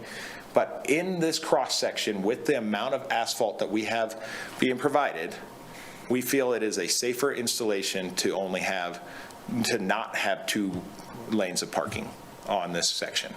So we feel like there is not enough width out there to safely make that maneuver at the speeds that are out there with the parking that we've witnessed and the complaints that we've gotten for the vehicles that travel down these roadways. So here are some of the pictures that staff has taken, but also, we get these kind of complaints through periodically. I won't say that it's all the time, but we do get the complaints in this area. As you can see, the Geronimo's Way, that is prior to a 2-foot increase that was made at one point for the PUD. But with an additional 2 foot, this is still a problem. This is an issue. We're coming up to curves. We got people parked on both sides. Trucks are taking the entire lane. And what you're seeing is similar to what we kind of discussed on Cherrywood Loop a while back about the kind of the narrowness of it, is you're seeing people sitting back and waiting for cars to go through and then passing through that gap. And as we go with a denser housing unit, we expect more parking on the street if parking's on both sides. And you're not going to have that gap. You're not going to have that ability to sit back and let cars pass. Now, the other concern is on the second picture. That's 2 campers that are parked directly across from each other. To go and make that movement, it looks from the picture like you have plenty of room between those 2 vehicles. But as you're going, if you're going 20 miles an hour and you can make your mirrors go that close, you're a little braver than I am. Just so you know, especially in a city rig, I won't be doing that. So, Mr. Winkler, yes. Councilor Newman has a question. Yes. You've mentioned that you've got complaints. How many are we talking? We're talking a handful. We're not talking a ton. We're not. Yep. Thank you, Councilor. All right, thank you. Yes. Looking at the cross-section, I did put the wrong cross-section into the Planning Commission, but we did talk about the correct one. We are looking at 33 foot of asphalt, because when you talk about a 38 foot back of curb to back of curb, your curb and gutter is about 2.5 feet. So 38 minus 5 is your 33 foot of asphalt. One of the things that we're talking about is when we look at these lanes, we're talking people have to park perfectly. We have to park just right? There's nothing that our staff can do if a car is out there parked in the asphalt. That is a legal parking position. They're within so much distance from the curb. Their wheels are up on the asphalt. There's nothing we can do about that. But when their wheels are up on the asphalt, then now they're really narrowing down those lanes, and we're seeing problems with that too. So the kind of going further into where that parking becomes a problem is dry, middle of summer, probably not a big issue. We start getting snow, we start getting ice, cars park in the gutter. I don't know how your neighborhoods handle that, but when I park my wheels in the gutter, I end up chipping ice off my sidewalk. And that's one of the maintenance concerns we're seeing, is when we're encouraging cars to have to use the flow line for their parking, we are now blocking the drainage that we want to use for that flow line as well. And in the winter, that's when we see the problems. We have had calls throughout each winter to go break ice in this neighborhood. So we're trying to also allow for ways, by changing this, by widening this, will we stop all the calls for breaking ice in the neighborhood? No, we won't. We will still have some of those calls, but encouraging people or requiring, almost expecting people to have to park in the flow line is not best practice. It does deteriorate the concrete. We end up having all that ice buildup, the water infiltration, different things. So definitely some concerns we have with that. And then just kind of wanted to go over some of the turning issues. Now the developer, we're still working through some of these things, but when we go with these narrower ways, we're looking at a trash truck and a pickup truck trying to make these turns, and these lines are a little hard to kind of see. I apologize with the blue and the red and all the different stuff, but essentially what's going on is they have to take the entire roadway to make these turns and make them safe. So we already have to lay back all of these corners pretty far just to make these safe, maneuverable routes for vehicles to get in and out. And the other part that we haven't talked about on this is we're not just accessing these with passenger vehicles and pickup trucks. We have trash trucks that go through these neighborhoods consistently. We have vac trucks that have to go in there and work on utilities. When you get a trash truck in this neighborhood, nobody can get around with parked vehicles. So now you get behind a trash truck and you want to talk about how frustrated you would be to get out of your neighborhood.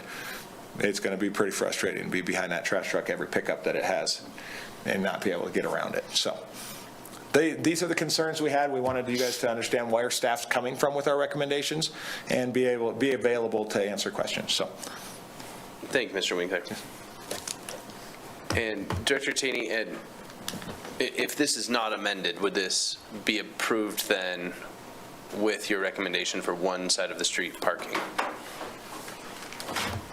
I suppose that might be the issue between the two. Yeah, Mayor and Council, here's what I would say, just to make it really simple, is that if you go with the staff's recommendation, it would be what we've recommended and what myself and William Winkler have noted.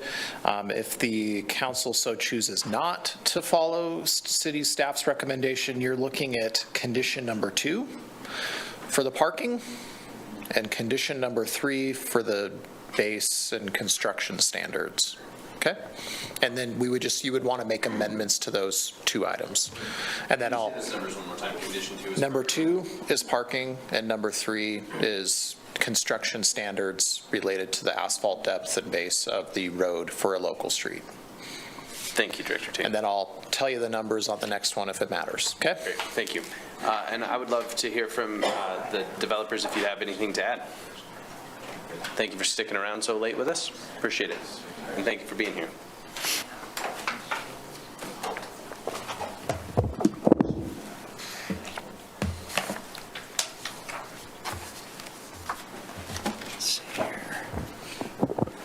Good evening, Honorable Mayor and honorable members of the City of Laramie City Council. My name is John Edwards. I am with the Grandview Heights neighborhood. I'd like to tell you a little bit about me and our company because I don't think I've had the opportunity to get to know most of you. I was born and raised in Cheyenne, Wyoming. Wyoming natives, 4th generation Cheyenne natives, our family is. Our development company was born out of a vertical construction company started by the patriarch of our family in the 70s. We went into 100% land development about 20 years ago, about 2004. We pivoted out of the vertical construction world and into the land development world. That also coincides with one of our first projects, which is the Grandview Heights neighborhood here in Laramie. I want to tell you that Laramie is very important to us and our family. Most of my family, me included, went to the University of Wyoming. Much of our extended family has as well. We consider Laramie our second home. We care very much for the community. We take a lot of pride in what we do. We put a lot of thought into what we do. So the item that you have before you tonight, the two items I should say, they're a major milestone in our company, and if I may say for the city, for the Grandview Heights neighborhood, it's the last undeveloped residential filing in the neighborhood. Grandview Heights in total, including this last undeveloped residential filing, is about 112 acres. As was previously mentioned, this last undeveloped filing, which moving forward I'm going to call Grandview Heights Estate, so I can stop saying last residential undeveloped filing. So Grandview Heights, as was mentioned earlier, consists of 12.4 acres. I want to back up a little bit. So I've been involved intimately with Grandview Heights since day one. I remember standing on the ground when we were doing our initial soils testing. Vista Drive was not improved at that time. Bill Nye was certainly not built at that time. And it's been a very challenging project, I've got to tell you. We've invested a lot in this community, professionally and personally. I will say that we have not been perfect along the way. But I want to tell you, when something is not right, we fix it. And I want to give you two quick examples. I'm not looking for a pat on the back. I'm looking to tell you who we are as people and who we are as a company. So a couple years ago in the fifth filing, we found out after the fact, as usually is the case, there was some poor compaction by a subcontractor on some of the wet utility services that go from the mains under the street to serve each of the individual homes. And over time, the asphalt and the soil started to sink above these poorly compacted services, and there were several of them. And fast forward 3 or 4 years, we're out of the warranty period, and it's just obvious there's these dips as you drive down there. Now, we could have. I don't know who would approach it this way, but we could have said, hey, we're out of the warranty period, this is the city's problem. That's not who we are. We stepped up and fixed it. Most recently in the sixth filing that was built in 2020, 2021, there was a set of inlets that were approved at the wrong elevation and built at the wrong elevation. They were built too high. So fast forward to the next rainy season, we were getting pooling in this area, and once again, I believe legally we could have said, hey, this is how they were approved, it's somebody else's problem to deal with. We stepped up and fixed it. It was very costly. It was an inconvenience to the people around there, but anyway, we fixed it, and that's what we do. And I can't tell you that we're going to be perfect moving forward, but I can tell you that if there's a problem, we're going to step up and fix it. So fast forward to today, getting back to the items in front of you, as I say, I'm going to do my best, kind of like Mr. Tini did, to combine this PUD amendment with the preliminary plat portion. So I want to say that, to put it as simply as I can, the amendment to the PUD is to allow the apartment use. In the current previously approved editions of the PUD, there is not an apartment use. By virtue of some of the thinking and the processing of the different designs, I also wanted to point out we've also added a townhome use to this particular edition of the PUD. And those two homes and a couple others that I'm going to mention directly relate to the plat design. So the plat, and I apologize if I'm mentioning some of these things that have already been mentioned, but the plat design consists of 2 large multifamily lots. One is roughly 2 acres in size. There's one right next door to it that is about 1.5 acres in size.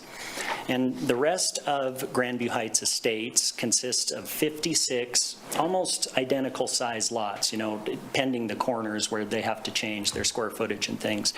Now, these lots were designed very carefully. They were designed to accommodate 3 different products. The cottage product, which our terminology, a cottage is a scaled-down single-family home. They will also accommodate a twin home, and they will also accommodate townhomes, hence the reason for the townhome addition to the PUD. So moving forward to the 2 multifamily lots, the 2-acre lot, I'm happy to share with the city that was mentioned briefly. We have partnered with an affordable housing development group out of Kansas named the Overland Property Group. And one of their representatives was good enough to fly in and be with us here tonight. His name's Austin Cack, and if anybody has any questions, I'm sure he'd be willing to answer those. Again, like it seems the majority of the projects that we do, when we start off with a design, it's 15 or 20 different designs before we get to the end product. It's always difficult. Nobody has a crystal ball, and we do our best to tune in to whatever community we're developing in, to tune into what their needs are. And you all are probably familiar, here in Laramie in 2020, I believe the city commissioned it's called the 2020 Laramie Housing Study, I believe. And so that essentially became one of our guiding resources for not only the 6th filing that we did the last time the PUD was amended to include the cottages in 2020, but also with this design. And so we definitely wanted to hit the affordable housing component, and we wanted to cover as much of that affordable spectrum as we could. So hence the universally designed 56 lots. If anybody can't read on the plat or anything, they average in size 40 feet by 110 feet in size. I want to say that the street network that we're looking at for the Grandview Heights Estates area has changed very little from the original that was done in 2006. The only change to the street network was a 15-foot shift to the south of Sitting Bull Trail right there, and that was to accommodate the 2 multifamily lots. We needed a little bit extra room, and we distributed that square footage in some of the cottage, townhome, twin home lots to the south there. So that's essentially the guiding force, the vision of the Grandview Heights Estates area.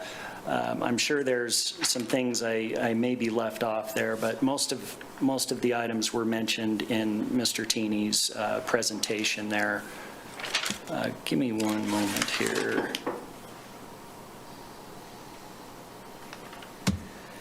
Yeah, so if I may pivot over and discuss these 2 conditions that. Councilor Pierce, please. Yeah, thanks. Yes. And just help me out with your definitions. So a cottage is a smaller than usual single-family home? Yes, detached. It's its own structure. Okay, and so when you say smaller than usual, give me a square footage that defines a cottage. 1,200 square feet. Okay. And so on the main floor.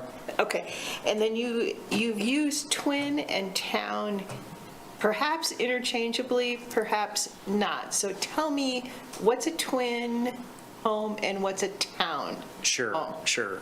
And you're not the only one that struggles with that definition. So thank you. A twin home is essentially a home that has one shared wall with a unit attached to it. It's 2 units, one shared wall. Oftentimes, those 2 sides are mirrored, but it consists of 2 residential dwellings. One shared wall. We used to call those 0 lot lines, but yes. Okay. Yes, and it's a firewall for obvious reasons, safety reasons. A townhome is like a twin home, except if you start to add additional units to the first 2 that would consist of a townhome. So 3, think of a 3-unit attached structure. So if you have a townhome that has 2 mirrored units and you were to attach a third one that has similar aesthetic characteristics. So basically, a twin is just 2 with 1 shared wall, whereas a town could be 3 or up to how many? Yes, that can vary. That can vary. You know, our vision for this area would be 3 to 6 max. Sometimes they're called row homes, if you've ever heard that terminology. Okay, thanks. Any other questions, Councilor Pierce? No, that helps me a bit. Thank you. Thanks. Appreciate it. Back to Mr. Edwards. Sure. So on the 2 conditions, does anybody else have any questions on the PUD amendment? And we're not quite at the time for the plat, but. Okay. No, you're okay. All right. Back to Mr. Edwards. Thank you. Yeah, so in relation to the 2 conditions, trying to think which one should we start with. I had sent some pictures in to the city that hopefully we can pull up. What I want to do first, though, is if I could pass out this exhibit that shows the proposed cross-section that we're talking about for the Grandview Heights area. You can hand those to the city clerk and she'll distribute them. Thank you. You bet. Absolutely.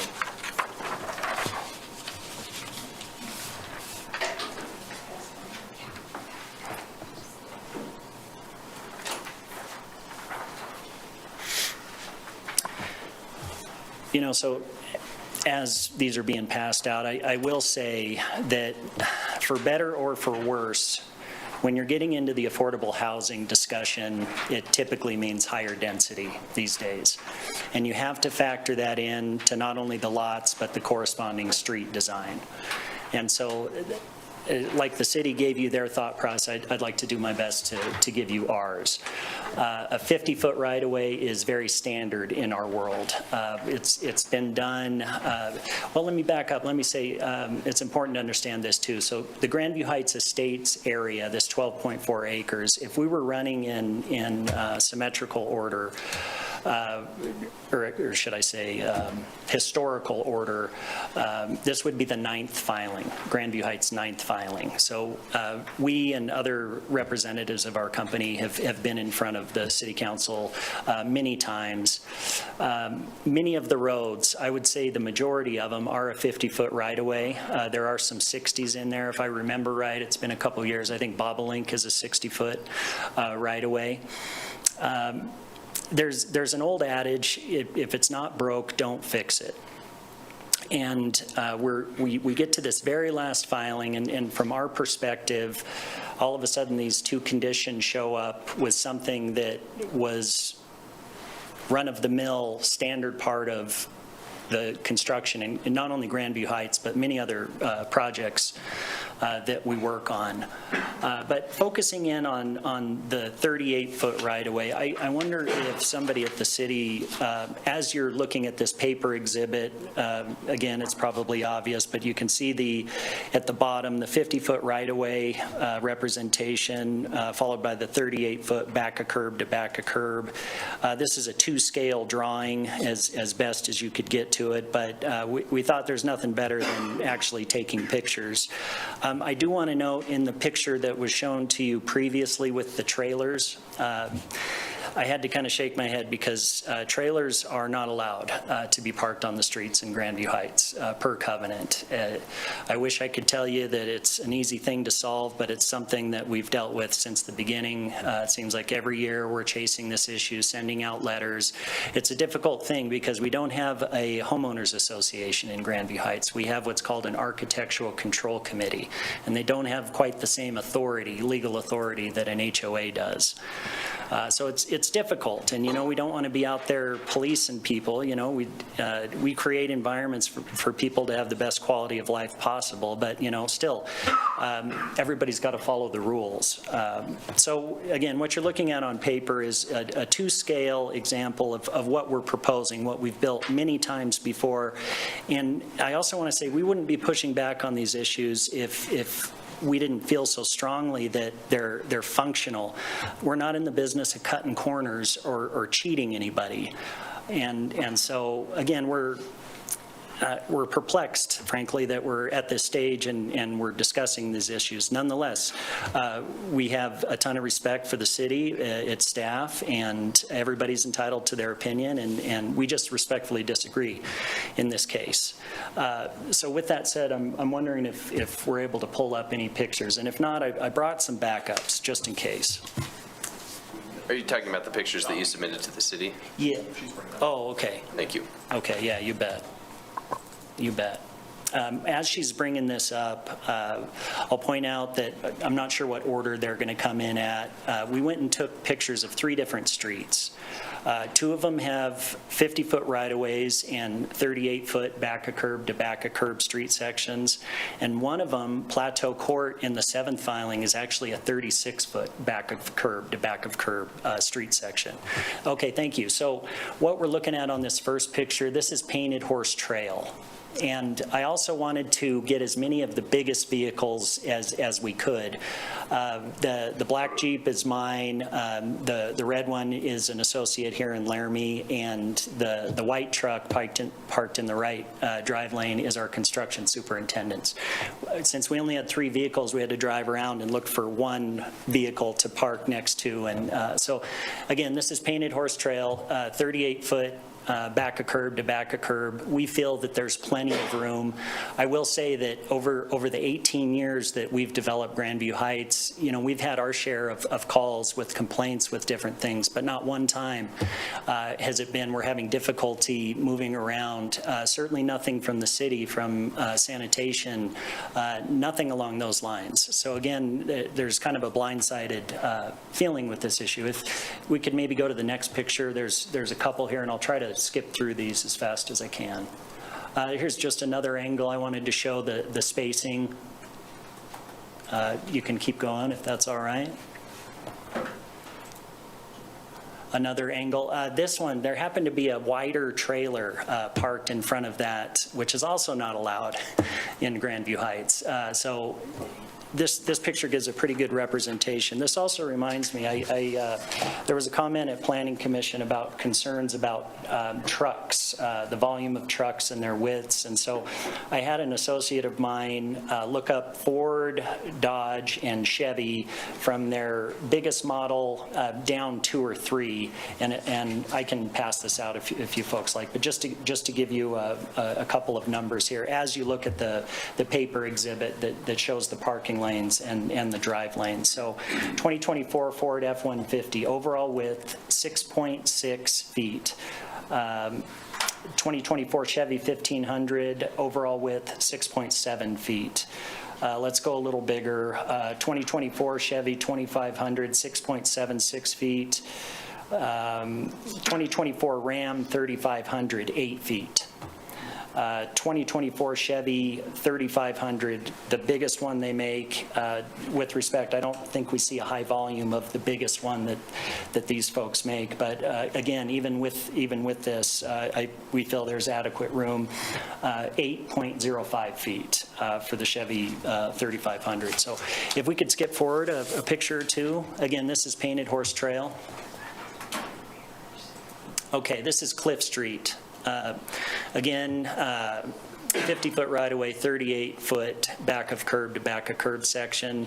You can skip through. I had a couple in here. I had the 2 people in the trucks open their doors to give a further example of the width in there.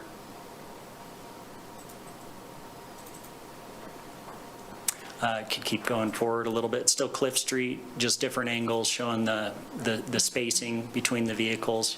Still Cliff Street, just the opposite side of the street. This is, again, in the 6th filing. On the left side are some of the newer cottages that have started to go up. On the right-hand side, those are what we define as attached cottages. Those are alley load on the right-hand side. Here's a picture just showing some of the vehicles open. Okay, I think we can skip forward a couple. There should be a couple in here for Plateau Court that showed the 36-foot. And I want to say we originally proposed, part of our proposal was a 36-foot back of curb to back of curb street section. But we expanded that to 38-foot in coordinating with the project civil engineer. So this is Plateau Court. This is Grandview Heights 7th filing. This is the 36-foot back a curb to back a curb section.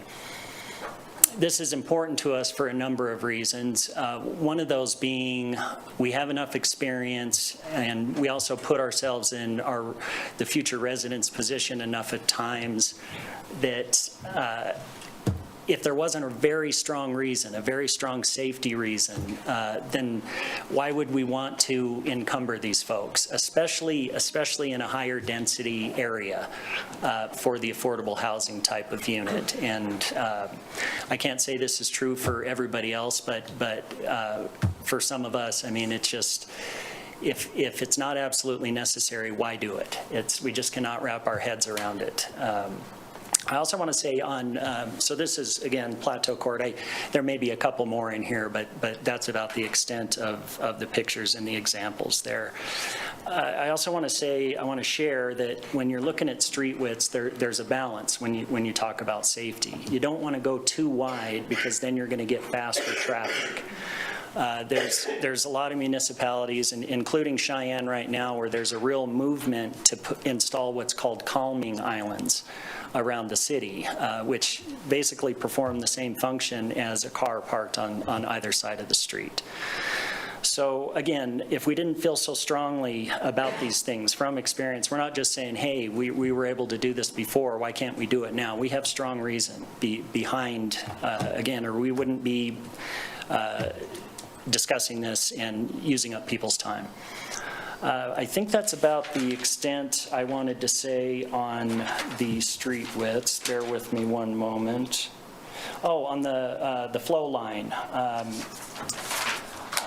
In our experience and in driving around taking pictures and us personally, we actually see people parking in the flow line more often than not. Number one, they don't want their vehicles sticking out in traffic, saving their vehicles. But number two, as was pointed out at the Planning Commission meeting, you know, in the summer months, if you're not near that flow line and there's been a rain event, you're parking, you're getting out of your car, and you're stepping into a puddle in the flow line. In the winter months, that could be slush, that could be ice.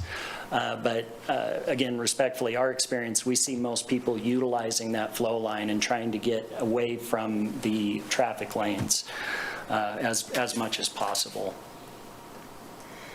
I think that's about all I need to say on the street widths.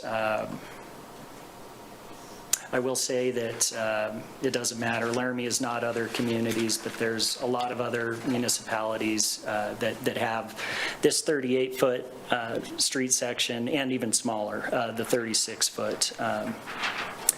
So switching over to the asphalt discussion, the 3 inches. Can we take some questions Oh, there? yes, Councilor please. Richardson, I do have a question now. Thank you, Mayor.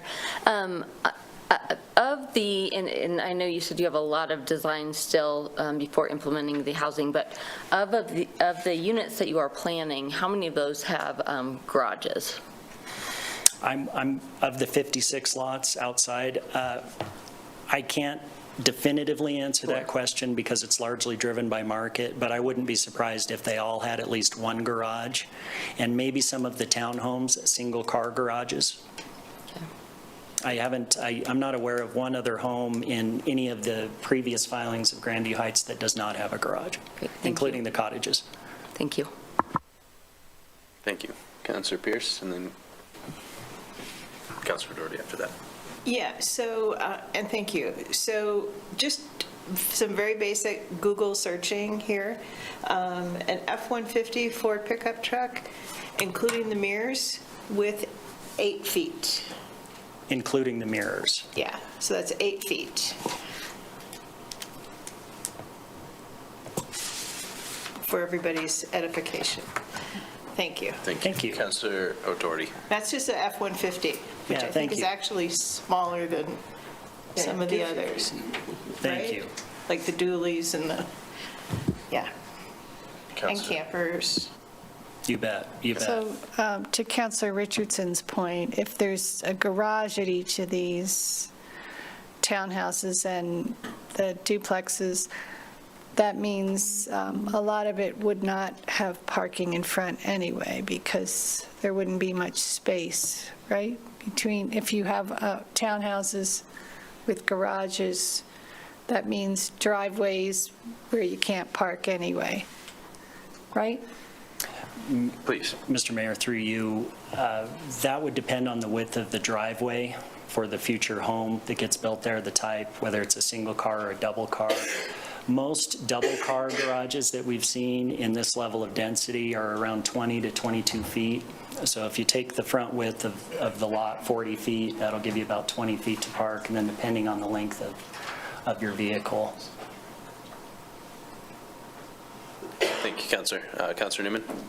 Just to clarify, all the measurements you gave us were without mirrors. It must be, yeah, because these are very typical. I was I Googling wonder them at the same time. You know, and I'll check with my associate where they got these, but I wonder if there's a way for you to check without the mirrors, and I could give you a copy of this if it matters. Without the mirrors, your numbers are right on. Oh, okay. Yeah. Gotcha. There you go. It's kind of my thing. I will say, though, respectfully. Councilor Doherty, please. The one thing that concerns me is I don't know why we're also enamored with these rollover curbs, but, people in Laramie drive big trucks and they park, if there's a lot of flow and ice, park 2 tires on the sidewalk because those nice rollover curbs. I think if they were right angle curbs, it would reduce the problem there, but I'm not a professional with curbs, but I just want to make that point. Thanks. All right. Any other questions? Councilor Newman, please. If we had, and you might not know the answer to this, and it's probably going to go with the next section too. Instead of the 50-foot right away, if we had to go, if we looked at going to the 60 for parking on both sides, what would that add to your cost? I don't know that I can't answer that question fairly in this moment without looking at the ramifications to the density of the lots around it. I can tell you that it will definitely have a big effect on the amount of lots that we're able to provide. If it's this governing body's position that they do want to enforce the no parking on one street, we will respect that, but that would be the methodology that we would prefer to go with. If that helps. Yeah, I'll wait till we talk about the asphalt, then I'll ask it next. Okay. Thanks. Okay, other questions about parking? All right, Mr. Edwards, back to you then. Oh, sure. You can move on to your next section. Last thing on the parking, envision if one of the sides of the street does not have those vehicles, people that are less responsible behind the wheel, that's where I see safety concerns with the one lane. But again, we will, as always, respect the governing body's position on this and other items. Switching over to the asphalt, the scientific analysis is always good, but I will tell you, each site is different. I mean, that exhibit showed the different colors. And one thing that we've done historically with several administrations is prove up the quality of our soils in the Grandview Heights area. Unfortunately, there are parts of Laramie, mostly on the western side, that have subsurface gypsum.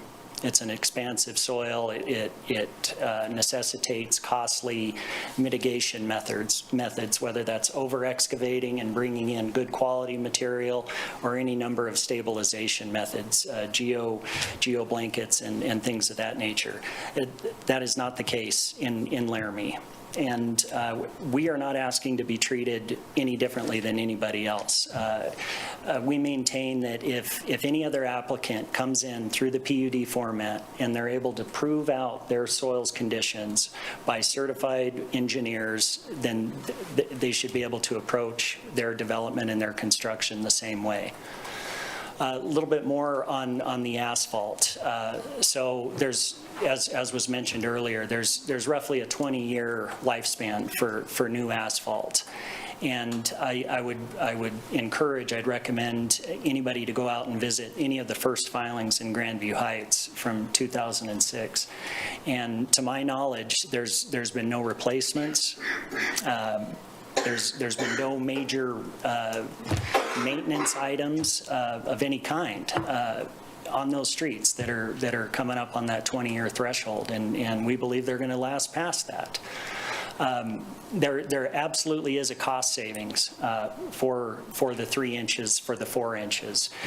We did some quick math, and if you take that 1 inch distributed through all of the Grandview Heights Estates area, it's going to be at least $500,000 extra, just for the cost of the asphalt.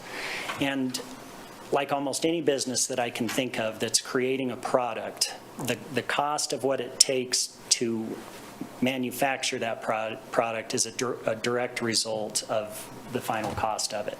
And so if we are required to put the 4 inches in, which we will do, those costs will have to be distributed and added to the cost of our finished improved lots, which are then more expensive for the builder, which are ultimately more expensive for the homeowner, which is the most crucial element of this particular situation.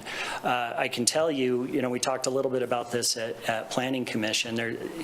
On this affordable housing issue, you hear a lot about what's going on in the vertical construction world, the home construction world, but not a lot what's happened, the impact to infrastructure costs.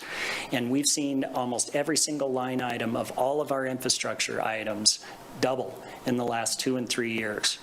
Asphalt, concrete, PVC, the fittings, if you could even get them during the supply chain issues. All of those things affect the cost of the finished lot. One of the most surprising and unfortunate things that we've experienced are substantial increase to dry utility costs, natural gas, electric. For the 6th filing, going back to 2020, and this was in 2020, they doubled from the time we built Grandview Heights 5th filing to the time that we built the 6th filing. And we're pushing back on some of that. That's another story. But, these are public utilities. And, since we started, we've seen a dramatic change in the philosophy of these public utility companies.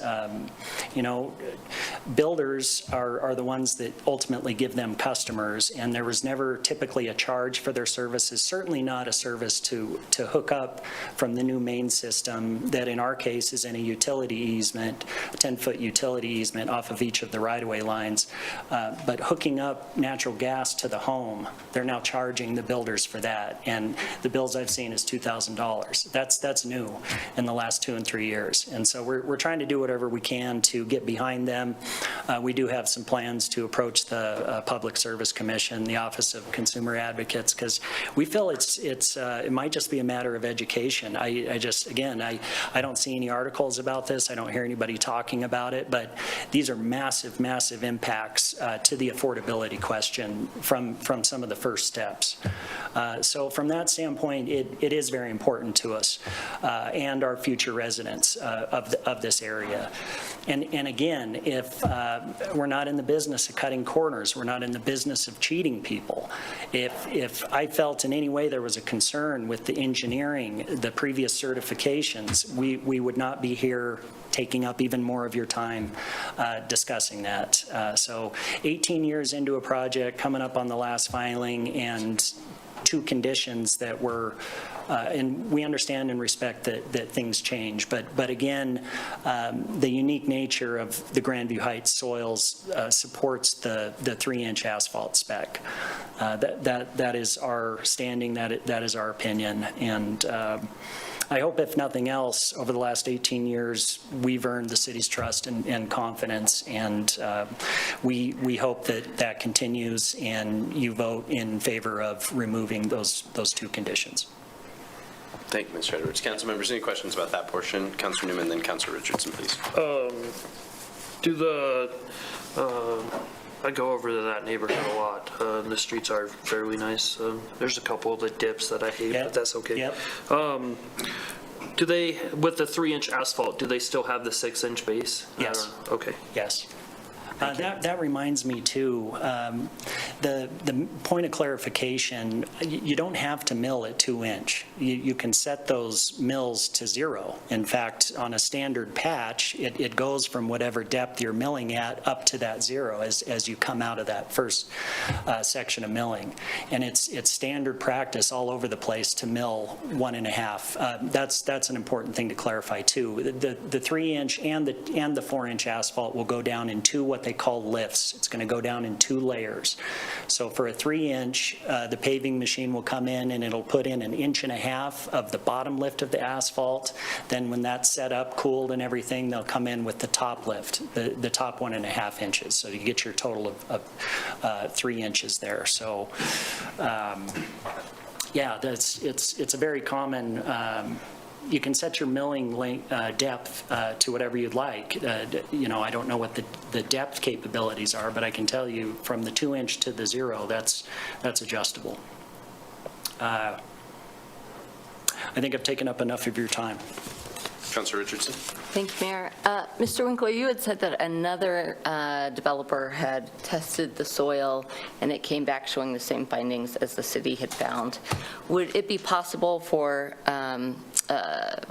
Mr. Edwards to do the same thing? What are options there? Honorable Mayor, through you, Councilor Richardson, yes, the pavement study does allow for the option to do an independent geotech evaluation to try and deviate from the City of Laramie standards cross sections. The point that it hinges on is the 4 inches versus 3 inches of the asphalt. The soil conditions in the area are adequate. The base section is adequate. It's that asphalt section, and there's the benefits to the city of when we go and we do mill. So yes, you can set your mill to different depths, but ultimately your mat of asphalt is based on your aggregate size used to make that asphalt, and our aggregate size, the aggregate size that's used throughout. I worked for YDOT for a number of years. The minimum aggregate size there being 3/4 inch rock that goes in there. You want your minimum mat thickness is dictated then at 2 inches, and that's where the hang up kind of gets to on those geotech reports. Is the geotech report can come back and show you that the base and the sub base are adequate. It's the asphalt that becomes the hang up of how do we want to handle maintenance. And I'll say we looked at it with Sundance Hill, or Sundance Hill didn't do an investigation, but they're doing the 4 inches of asphalt. We have the Indian Heights area, so it's a consistency thing for staff too, and that goes to both of these items. I have a follow-up. Please. So when all of the kind of coring was happening before, was a sample taken from this neighborhood, from Grandview Heights, to see? I would have to go back and look at exactly where all the logs were pulled from, but they were very well dispersed throughout the city. Great, thank you. Yes, thank you. Other questions, council members? Councilor Pierce, please. There's a possibility that I misheard you, but I thought I heard you say there was no gypsum in Laramie. And maybe you were just saying in this particular spot. That's correct. Thank you. Yes. Thank you, Councilor Pierce. Other questions? Mr. Keck, did you have anything you'd like to add as well? Please.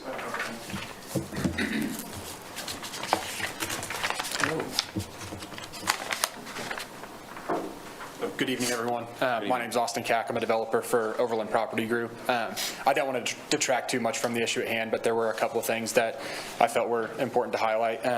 So just a real quick background, Overland Property Group is primarily an affordable housing developer. So we develop deed-restricted housing for folks that make below area median income, and that's what we're proposing in this particular area. And kind of maybe a little bit more history. We operate generally in the center of the country, so states like Kansas, Iowa, Colorado, Oklahoma, Texas. This is actually our first development in Wyoming. We're very excited to kind of break ground and get started. Obviously not being presumptive in any approvals or anything like that, but we are very excited. We have over 80 developments, over I think 2,500 units developed over all the states that we operate in, and I think 2 points are important to highlight kind of as this conversation is taken into account. One is I think it's really important to note the generosity that Mr. Edwards has provided throughout this entire process. Our proposed development is a $15 million investment into the community, into the city of Laramie, and one of the core reasons that was approved was, again, to Mr. Edwards' point about, keeping the end user in mind. They've agreed to contribute over $500,000 in infrastructure for the development, and that was the key piece that really pushed us over the edge in getting the funding awarded from WCDA. So I think it's really important to kind of keep the end homeowner in mind. In our case, the end user of the apartment complex. I think it's important. And then kind of on the opposite side of that, one thing that we have to do as housing developers across the United States is be very careful in the site selection process that we go through. So some of the considerations that are made from the design perspective for infrastructure, also the same considerations are taken into account for housing development. And so one of the things that we did kind of right off the bat when we were going through the process of identifying sites in the state of Wyoming was make sure that we had boots on the ground to actually evaluate conditions in the site. And so I think this being the 9th filing for Grandview Heights, one of the things that we were very diligent in was surveying existing conditions around the rest of the filings. So driving through the community, seeing how the infrastructure is held up. Again, John's a partner with us on this, so making sure that we vet the sites appropriately and really understand conditions and how they're being constructed and maintained in the long term. And one thing that I think it's an anecdotal comment from us, but one thing that we've been really impressed with is the product that they deliver and the quality in which it has stood up to over time. So again, not to detract too much from the conversation, but I did feel like it was very important for me to kind of get up here and highlight those two aspects of Mr. Edwards and his professionalism. And ideally, in a few months, we're up here with a beautiful site plan to have shown all of you and have some housing built in a short order. So if there's any questions about anything that I can answer, I'm more than happy to, but just figured I'd come up and say a few words. I appreciate that, Mr. Keck. Council members, any questions? Councilor Newman, please. You might not be able to answer this, but I looked up your website. The photos that you have already posted for Grandview Heights, is that kind of what you think the apartments are going to look like? Yes, that's a rendering of the sample that was submitted to WCDA. I think really the only difference between what's shown on the website and where we're at now is that the breezeways are enclosed on both sides now, I believe, or maybe on one side. So generally speaking, pretty similar to what's being shown on the website. Just if you guys haven't looked it up, it looks like they would fit right into the neighborhood. Thank you, Councilor. Other questions? All right. Well, thank you for making the trip out as well. Yeah, we sure absolutely. appreciate that. Thank you guys so much. All right, council members, staff, Mr. Edwards, anything else you want to add before we have questions from council? Okay. Councilors, any questions at this point? Councilor Gabriel, please. Clarification, Mr. Winkler, about what Mr. Edwards talked about, a considerable amount between 3 and 4 inches, right, on asphalt. What's currently out there? Honorable Mayor, through you, Councilmember Gabriel, currently the roadways, I believe, in the past were 3 inches of asphalt. The number, I believe, was for the entire area of Grandview Heights was what that cost difference would be, not necessarily for this subdivision. I guess that's a clarification I would recommend. So, thank you. Yes. Could I ask Mr. Edwards then if he could clarify that? Because you brought up the figure of 500,000, I remember, of going from 3 to 4. Yes, yes. Is that just for? This is just for the Grandview Heights Estates area. And what we did to come up with that number is we got recent asphalt bids and we applied it to the lineal footage of all the streets in Grandview Heights Estates. And we came up with a figure of about $2 million. So if you divide that by 4 and then remove one of them, you're coming up at the 500 number. And that is, these bids, we would need to, I don't even know if those prices are still good, the numbers that we were going off of. Appreciate that. Thank you. You bet. Sorry, a follow-up. Yeah, before you run away. Sorry. Sure. Just wanted to stop him. So I might be a little slow here. That number is strictly for the area that you are developing. Yes. Currently. Thank you. Yes, Grandview Heights Estates. And I do want to clarify, all of the streets going back to 2006, the first filing through what would be the 9th, are the 3 over 6, 3 inch of asphalt over 6 inches of compacted base. And Mr. Edwards, I have a question about that number as well, only because it flagged for me that maybe if you were to ask somebody to build you a 4-inch street and they give you a $2 million price tag, some of that may include other pieces, not just raw asphalt, correct? So it's sort of No, like... that's just the asphalt. That's just the asphalt? Yeah, Okay. yeah. Typically, the base is a separate bid item, typically. And I guess maybe I'm getting it, and sorry for interrupting, but I'm getting it more the point of, there may be charges associated with the application of the asphalt, there may be charges with sort of like, you know, bringing the asphalt to the location that would have been included in that? Or is it just sort of like, are we talking quite literally physical asphalt Good costs? question. In this case, that 2 million figure includes the application of the asphalt. Sometimes it's bid without that, without delivery charges. This is delivered asphalt installed.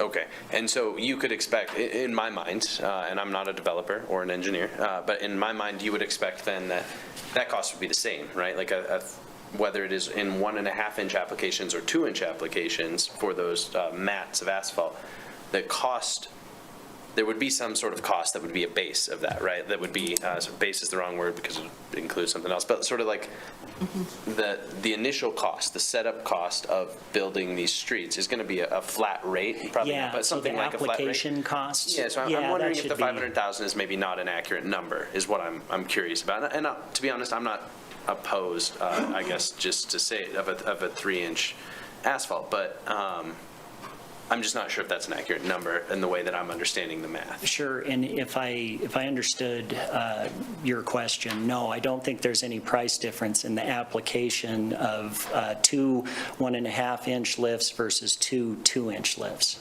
It would just be a difference in the material, the volume.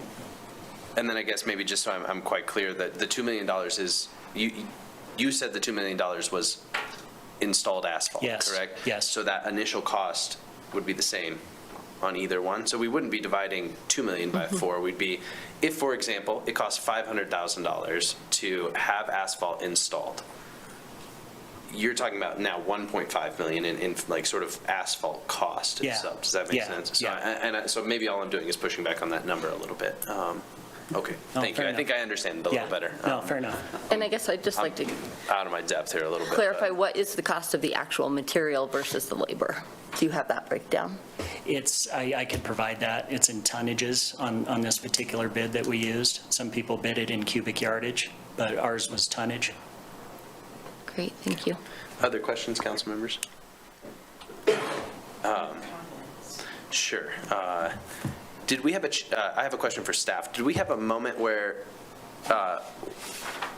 we required a different pavement depth? Did I miss that somewhere along the line? Because if we've had 20 years of this 18 years of this development at 3 inches, when was that inflection point where we chose 4? Honorable Mayor, that's where I was relating back to the pavement study that we had performed. So in 2017, the pavement study was performed, and then that recommendation was. Yeah, I appreciate that clarification. And the reason we're having this conversation then, because we have had filings of this since 2017, correct? And there's obviously been new construction that has happened since 2017 in Grandview Heights, right? I mean, I've lost track of time in my life a little bit. But No, I mean, you're correct. We've had filings since then, but they were all part of a pre-approved preliminary plats and PUDs. And that is the process that we go through. Once the developer goes through that process, they're vested in their ability and rights of when they did that. It's kind of I call it the promise of us to what they did. And so we have that opportunity with these new filings to be able to do that. That's why the subject's being brought up. Okay. So, yeah, so this really is just because of these changes to allow for affordable housing, I think largely. Okay. Other questions, council members? All right, I'm going to go to the public on this item then. If there's any member of the public that wishes to speak to it and has hung out till 9 o'clock with us, now's your shot. Okay. I'm going to close public comment, and councilors, I'm going to go to comment at this point. Who would like to go first? Councilor Doherty, please. I just want to say I really appreciate this development and the mix of house sizes and having the affordable housing in there. I think that this is a really healthy way to grow a city, and I'm really grateful to the developers for the stuff that you've already provided in Laramie and for this opportunity, and to have it all in one mix instead of having to hear about later when somebody builds their one house and then they complain about every neighbor subsequent, so which seems to happen. So I'm grateful that you also were looking at the needs and modifying as such, and so I'm really in favor of the development. These specific engineering questions feel like they're beyond my pay grade. Thanks. Thank you, Councilor. Any other, sorry, I have a list forming. I'll get it together. All right, Councilor Gabriel, then Councilor Newman, Councilor Pierce after that. Initially, to echo Councilor O'Doherty's comments, thank you for over the years of providing a very nice area. I know a lot of people that live out there.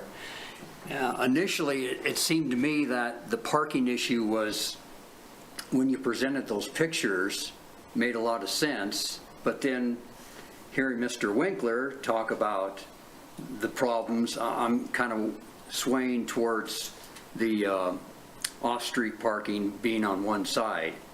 You know, I can go either way, I guess, but the pavement issue to me is a big concern because of the cost associated with development, and then of course everybody on down the line has to pay extra costs. So certainly like to see this move along, but not quite sure where I am on both of these issues right at the moment. Certainly entertain amendments to it, but I just wanted to express my appreciation for all of you've done for Laramie. I'm originally from Cheyenne myself, so I know the family name from Cheyenne. Thank you. Thank you, Councilor. Councilor Newman? I have a comment, then motion, if that's okay. Let's get through some comments first, and then I'm going to come back to you for a motion.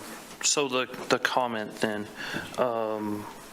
I haven't seen parking on both sides of the street. This is just me driving over there. I've never seen it a problem over there, and we go over there quite often. I've never seen, it's funny that Councilor Pierce and I were Googling the same thing, and that's my industry, so I wanted to know if that was without mirrors or with mirrors as well, and if that was with dualies or not dualies. And you gave me the 8 feet was a dually, just without the mirrors. But looking, like trying to remember, I don't see a lot of dualies on the street over there either. Now I do see some of those trailers that apparently aren't supposed to be there. So I don't think parking on both sides of the street is going to be a killer, just from what I've seen over there. And consistency, like, it's not broke, why are we going to change it kind of stuff. I would hate for one side of the street to have parking on one side, the other side it'd be on both sides. So both of my motions are going to be to change both of these things, just so you both know. Thank you. Councilor Pierce? Yeah, thank you, Mayor. I think basically what's on the table is do we have this particular developer absorb the cost and basically play by the rules now, or do we push it down the road to the city and actually the homeowner? Because when the time comes to fix, the city's going to have to fix because it's now our responsibility. And when it comes to the curb, the homeowner has to fix because that's their responsibility. You know, that what they called that flow line. I believe that's the case. And their sidewalk becomes their responsibility. So the big question is, who pays when? Because as we've learned and as we see, we know many of our roads are in really, really bad shape, and they're costing us a bucket load of money right now to fix. So, you know, when is that cost absorbed? Basically, it's either on us in the future, us, the city, citizens of Laramie, and the homeowner, or not so much now. So That's just my comment. Thank you, Counselor. Counselor Richardson, please. Thank you. And I think I feel a little mix of both here. So on the asphalt side of things, I'm with you, Councilor Pierce, that we now have this good data and this good science to say the best way we can keep our roads intact and the longevity of them is to do things a little bit differently. And one of the biggest complaints we hear from folks is like the potholes, the roads, right? And because we're increasing density in this area, then traffic's going to increase. So I feel, I know the cost is going to be a lot. And so appreciate the housing that's going on there. And so that's a tricky one for me to put back on, but keeping those things in mind and thinking about kind of the future and what we're aiming for in terms of longevity, that makes sense to me. On the parking side of things, the reason obviously that I asked about the garages is because ideally a lot of people are parking in their garages anyway, and so you're not going to have a huge amount of parking on the street.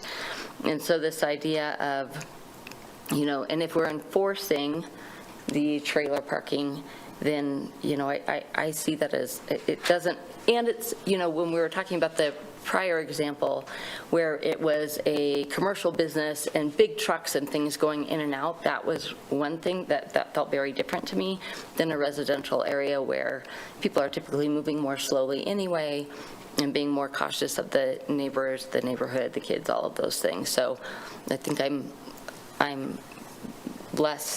more aligned with letting parking happen on both sides. Thank you, Counselor. Anyone else for their first time before I go back to Counselor Newman for a second? I'm going to make a couple comments just because I don't want to wait till the end. I think my strongest thought, so I'm conflicted on this, Counselor, as well.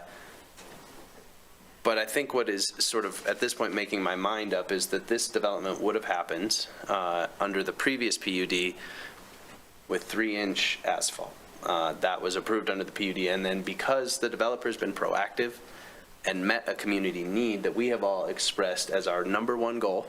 So I would note what we're doing here is comparing our goal for PCI and our goal for affordable housing.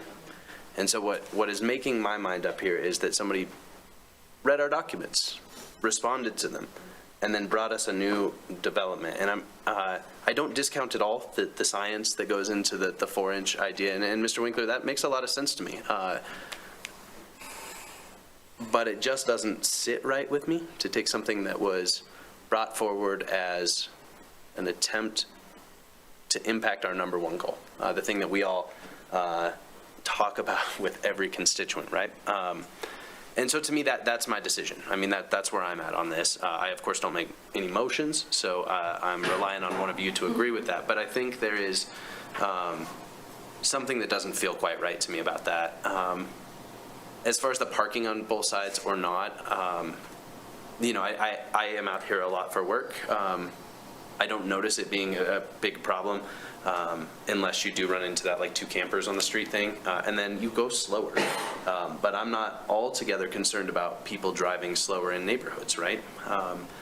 And so in my mind, I mean, I think this is the traffic calming we've all talked about. You, Councilor Richardson, you and I have talked about traffic calming on, on Spring Creek and a bunch of other side streets. This is that, right? This is, you make it a little tighter and it's a lot more likely for folks to drive slow. And since we all know younger families are going to be who ends up in these houses, I think that makes sense. And then to my final point that sort of disconnected a little bit, I've had some concerns about pedestrians crossing Bill Nye Avenue, given that it is a fairly large road with, at times, an island in the middle.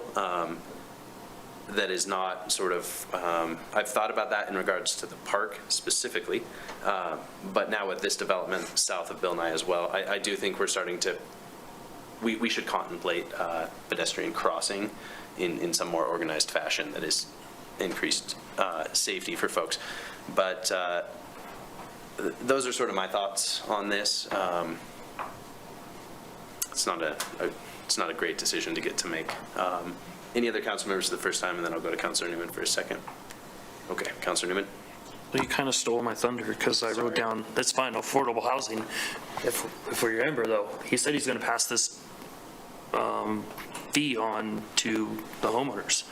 So that's not affordable housing anymore, based on definition, if we're looking at definition. So that's the part, the mayor said everything else I was going to say, so I'll make a motion whenever. Okay, thank you, Councilor Newman. And I think one thing that we all ought to note is the price of construction sets sort of the baseline of the sale price, right? Like we've all watched our housing market explode and things that were promised to be quite affordable not end up quite affordable. So, Councilor Newman, I'd go to you for an amendment at this point. I think I'm going to split them up, if that's okay. That'd be preferred. Okay. Let's do the easy one first then. Is one of them easy? No. Well, in my opinion, it is, but, City Clerk, how would you like me to do this? Give you, I only want to amend one of the staff recommendations, so. Mayor, through you. Please. To Councilor Newman, I would make a motion to amend staff's recommendation number. Okay, that's kind of what I thought. Yeah. So, all right, I would like to make a motion to amend staff's recommendation number 3 and have it say asphalt and base depth for roadway construction can be a 6-inch base and 3-inch asphalt as the other plots are. Is there a second? Second. Motion by Newman, second by Gabriel. Council members, any discussion on this portion? Director Taney.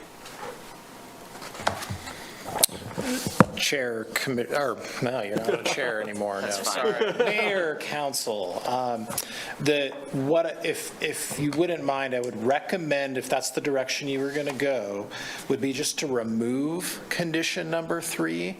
And the reason for that is in the current PUD handbook, they call out that asphalt depth and base depth at what they already did or what they've already done, and so it'd be included in the information already, and we wouldn't need that condition. So that'd be much simpler motion and much clearer. I'd be okay with making that motion if my second would do that as well. Yeah, will you just restate it real fast? Yeah, so I would make a motion to just remove staff's recommendation number 3. Agreed. Okay, motion by Newman, seconded by Gabriel. Any discussion? All right, we'll go to the public on this amendment. Any member of the public wishing to speak to the council can go ahead and come forward in the room or raise your hand on Zoom. Seeing none, I will close public comment on that, and we will move to comment. Seeing none, City Clerk. Thank you. Councilor Shumway. Thanks, everybody. I'm going to support this amendment. And the reason is because, as I do my math, it shows it's going to be a savings to each individual homeowner of over $5,000. Now, I don't know if that's going to be translated in the final price, if it's just going to go market price, but it has the opportunity to make this more affordable. Thank you, Councilor. Other comments? Councilor Richardson. I just want to thank other councilors' remarks because it kind of brought me back to that idea of, you know, the affordable housing being number 1, even though I really appreciate the science and think we need to think about moving forward with that to save the city some money and taxpayers' money. But yeah. Thank you, Councilor. Point of information. Please, Councilor. I have so many documents open. I'm having a hard time seeing the numbered staff recommendation. Can somebody? It's the 87-page document that was, and it's page 10. Okay. Thank you. Thank you, Councilor. Sorry. Thank you. Sorry. No, you're good. I am in the same boat. I'm like, I've lost all these PDFs somehow. Okay. Other comments, council members? City Clerk, go ahead and call the roll, please. Gabriel. Yes. Newman. Yes. O'Doherty. Yes. Pierce. No. Richardson. Yes. Shumway. Yes. Somerville. Absent. Cumby. Yes. Harrington. Yes. That's 7 yeses, 1 no, and 1 absent, Your Honor. Thank you, City Clerk. And City Clerk, do we need to do anything at this point because it's after 9, or is it at 9:30? 9:30 with no executive Thank you. session. Yeah. All right. Councilor Newman, please. I would like to make a motion to change staff recommendation number 2. I guess I should ask city staff. Director Teeny, would it be easier just to remove number 2 as well? Or should I edit that for parking on both sides? Mayor and council, what I would recommend here, if you would desire a suggestion, would be to restate condition number 2 to say that roadways platted with 50 feet of right-of-way will be permitted to have parking on both sides of the street. And then that's all. Okay. Awesome. I will make a motion to change staff recommendation number 2 that says roadways platted with a 50-foot right-of-way will be permitted to have parking on both sides of the street. Is there a second? Second. Okay, motion by Newman, seconded by Gabriel. Council members, discussion here. All right, we'll go to the public on this item. If there's any member of the public wishing to speak to this amendment, go ahead and come forward in the room. No one's left on Zoom with us. All right, seeing none, I'll close public comment. Council members, any comment? Councilor Newman, please. Nothing that I've stated before. Parking's normally not a problem on the streets over here. I don't see why we're going to change it for the last one. Thank you, Councilor Newman. All right. Any other comments, Council? Councilor Doherty, please. I really hate going against the recommendations of the engineers, but I also, you made the point about if they had not come back to make something more affordable, to make more lots, then they'd be allowed to do these things. So that's why I'm going to support this too. Thank you. Thank you, Councilor. Other comments? Okay. City Clerk, please call the roll. Gabriel. Yes. Newman. Yes. O'Doherty. Yes. Pierce. No. Richardson. Yes. Shumway. No. Somerville. Absent. Cumby. Yes. Harrington. Yes. That's 6 yeses, 2 noes, and 1 absent, Your Honor. Thank you, City Clerk. We're back to the main motion, council members. Any discussion? Okay. We'll go to the public on this. If there's any member of the public that wishes to speak to this item, go ahead and come forward in the room. Seeing none, back to the council for comments before the vote. City Clerk, please call the roll. Gabriel. Yes. Newman. Yes. O'Doherty. Yes. Pierce. Yes. Richardson. Yes. Shumway. Yes. Somerville. Absent. Cumby. Yes. Harrington. Yes. That's 8 yeses, 0 noes, and 1 absent, Your Honor. Thank you, City Clerk. That item has been approved as amended. Council, we are then on to, let me get my paperwork back in order here. We're on to item 17, which is Councilor Shumway. If y'all lost the thread of where we were in the meeting, I did too. I'm with you. Thank you, Your Honor. I move to approve Grandview Heights preliminary plat based on findings of fact and conclusions of law, subject to all staff's recommendations, conditions, authorizing the mayor and clerk to sign the preliminary plat. Second. Motion by Shumway, seconded by Newman. Director Taney. Mayor, council, this is the second part to the previous item that you just considered. This is the preliminary plat phase. This is the actual platting of the property. I'm not going to go into huge depth. We've just had a large discussion about everything. Nothing is a lot different other than this is associated with the planned unit development. Once again, this lays out the actual lots for the future final plat that you will see at some point in the future. I will note, just like the other projects, we did make sure this conformed with the comprehensive plans and the long-range planning studies that we've done with the city. We do public notice, just like we do with the planned unit development. As same with the planned unit development, we did receive the one comment, more just an inquiry into the project. Preliminary plats are considered different, obviously, than the preliminary or the PUD process. There are a set of conditions and things that you must meet in order to approve the preliminary plat. This one does.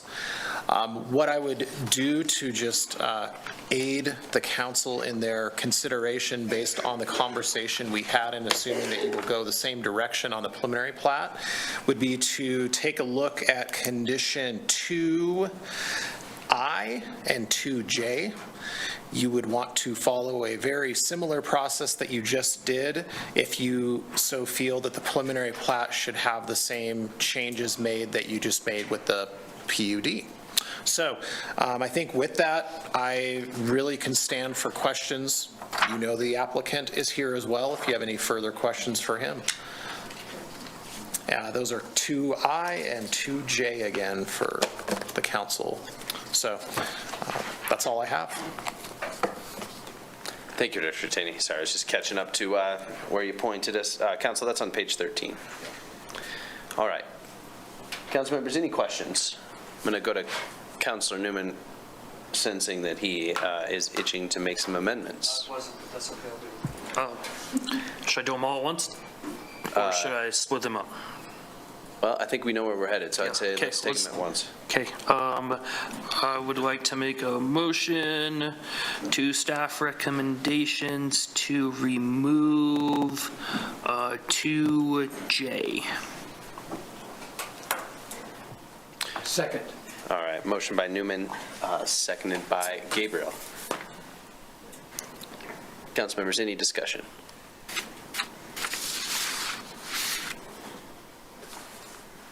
And Councilor Newman, I was writing a note. Did you have, you mentioned both in this? No, I can't. Okay, you said. No, you're fine. Okay. Just 2J then for the first consideration? Correct, just removing it.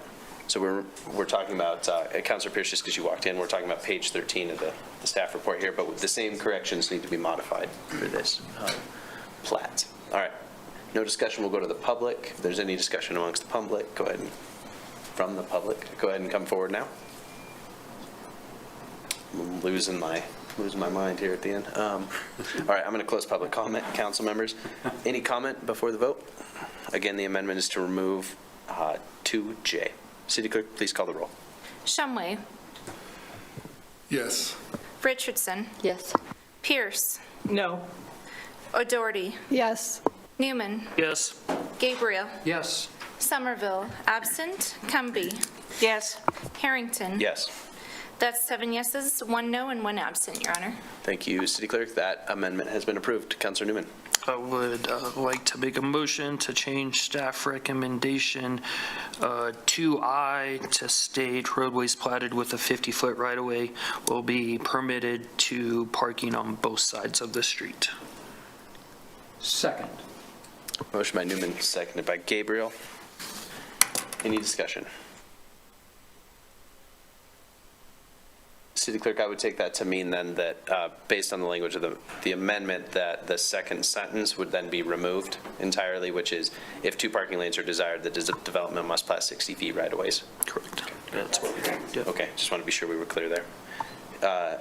All right, we'll go to the public on this. Any member of the public wishing to speak to this item can come forward in the room. Seeing none, we'll close public comment. Back to the council for any comments before the vote. All right.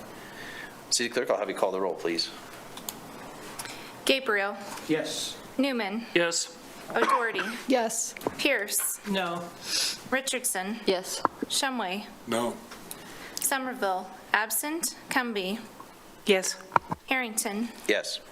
That's 6 yeses, 2 noes, and 1 absent, Your Honor. Thank you, City Clerk. The amendment has been approved. We're back to the main motion. Council members, any discussion? All right, we'll turn it over to the public. Any member of the public wishing to speak to this can come forward in the room. Seeing none, I will close public comment. Back to the council for the vote. City Clerk, please call the roll.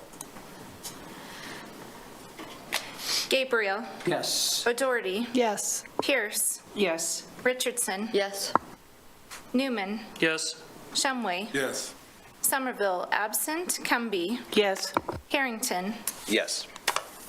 That's 8 yeses, 0 noes, and 1 absent, Your Honor. Thank you, City Clerk. That has been approved. We'll move on to item 18. Councilor Newman. I move to approve original ordinance number 2086 on second reading, adopting the 2024 Urban System Project Priority List and the 2024 Major Street Plan Map as presented. Okay, motion by Newman, seconded by Richardson. Mr. Gabatuller, welcome. Yes, Honorable Mayor, members of council, on second reading, to follow up on a couple of the questions from first reading and to refresh everyone's memory, the Urban Systems Advisory Committee makes recommendations based on an MOU that the city signed with WYDOT regarding a cost-sharing program through WYDOT called the Urban Systems Program. So as a city, we're required to provide a prioritized list of projects that all fall within the major street plan map. So it's two pieces that are part of the ordinance. There's the major street plan map where recommendations were made for Ivinson and Bradley, which I'll go into, and then the actual priority list, which has not changed since last year, 2023. So the question about Ivinson, they're upgrading that in the major street plan map to a collector road. I mean, that was a recommendation made by city engineering staff, and mainly because that stretch of Ivinson already acts as a collector road. It serves as a collector. It has four-way stop control instead of two-way that we generally see on local streets. It also has two signals at 4th and 9th. So upgrading it in the major street plan map to a collector road it makes sense. It's also heavily utilized by the university on the bus route. The bus route is on Ivinson. There's a lot of activity on Ivinson, and that's similar thought was going into upgrading Bradley to the north as kind of that northern boundary of the university's extent at this point with Lewis Street vacated. So I put some clarification in there on the cover sheet. Other than that, nothing has changed, but I'm glad to take any questions. Councilors, any questions? I have a comment. Okay. Hold on to that for just a sec. No questions, council members? Okay. We'll turn it over to the public. Any member of the public wishing to speak to this item can come forward in the room. Seeing none, we will close public comment. Councilwoman? My comment was, when this was brought up the first time, I said I was going to make motions to change it. I'm not going to do that. I went and refreshed myself with the USAC and with the notes in here. I just don't think it would pass USAC again because the recommendation, like to change it, wouldn't pass USAC because it passed by a majority vote, like huge vote the first time. So I'm not going to waste anybody's time. Thank you, Councilor. Yeah, Councilor Shumway, please. Quickly, I agree with Councilor Newman. There is a large group that has spoken on this. They are in the majority, and they have agreed. I did not agree with the change. I think that there was 2 or 3 others that did not agree, but as what he stated, it's just not going to change this, and it's something that can be brought up again with other items that we will bring up. My feel is that this is not going to be one of the changes on the street map. Thank you, Councilor. Okay. Any other questions, council members? Okay. All right. City Clerk, I will have you call the roll. Shumway. Yes. Richardson. Yes. Pierce. Yes. O'Doherty. Yes. Newman. Yes. Gabriel. Yes. Somerville, absent. Cumby. Yes. Harrington. Yes. That's 8 yeses, 0 nos, and 1 absent, Your Honor. Thank you, City Clerk. That item has been approved. We're going to go to the Vice Mayor for item 19. Thank you, Mr. Mayor. I move to approve Resolution 2024-56, adopting fees in accordance with the Laramie Rental Housing Code, LMC Chapter 8.80, and authorize the mayor and clerk to sign. Second. Motion by Cumby, second by Richardson. City Manager, am I headed to you or Assistant City Manager? Mayor, I'm happy to take that item. I trust you can hear me okay. This is a very simple item. By municipal code, we are required to come every 2 years to council and have you adopt the rental housing registration and licensing fee by resolution. I am recommending to you tonight no change in the fee for the rental registration program. Certainly inflation might warrant a fee, however, might warrant a fee increase, but I'm recommending to keep these fees stable for the sole purpose of encouraging participation in the program. This isn't a revenue item for the city at this point in time, and my opinion is that the greater value for the community is getting the rentals licensed and having our landlord community understand the habitability standards. Certainly, if the council disagree, we would not frown upon, I guess, an increase in fees, but that's the recommendation at this time from myself. Thank you, City Manager. Council members, any questions? All right, we'll turn it over to the public. Any member of the public wishing to speak to this item can come forward in the room or raise your hand on Zoom. Seeing none, I'll close public comment. Councilors, any comments?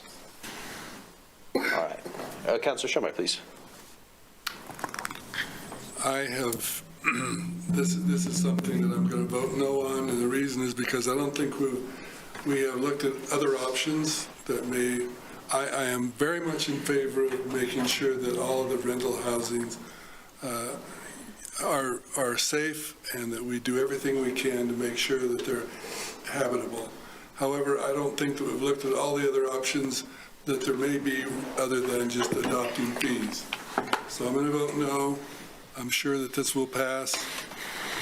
I don't have anything concrete or specific to suggest, but I think that there are some other options that we could look at if this should not pass. Thank you, Councilor. Councilor Newman, please. I thought I was going to be the only one to vote no, so I wasn't going to make a comment, but I also was going to vote no on this. And to clarify from the last time we talked about this, I kept using the word punishment, and I think there was a better word that I could use instead. And I think what I was trying to get at was the same thing that Councilor Shumway just said, that I don't think we have looked at other options. So. Thank you, Council Member. Any other comments, Council? Councilor Richardson, please. I would just add that I will be voting in favor of this, but I think we should continue to look at ways to improve this. And the discussion we had was good, but I'd love to really see us moving forward with some of the things we discussed last time. Thank you, Council Member. Other comments? All right, City Clerk, go ahead and call the roll. Gabriel. Yes. O'Doherty. Yes. Richardson. Yes. Newman. No. Pierce. Yes. Shumway. No. Somerville. Absent. Cumby. Yes. Harrington. Yes. That's 6 yeses, 2 noes, and 1 absent, Your Honor. Thank you, City Clerk. That item has been approved. We'll move on to public comment on non-agenda items. Since there's no one here and no one online, I'm going to guess we have none and close public comment. We will then go to consideration for council work session topics. Great. Councilor Pierce, item 2022. No, item 22. Thank you, Mayor. I move that we adjourn. Second. All right, motion by Pierce, second by Newman. Somebody put me out of my misery. All those in favor say aye. Aye. Aye. Any opposed? Say no. All right. Council members, we are adjourned.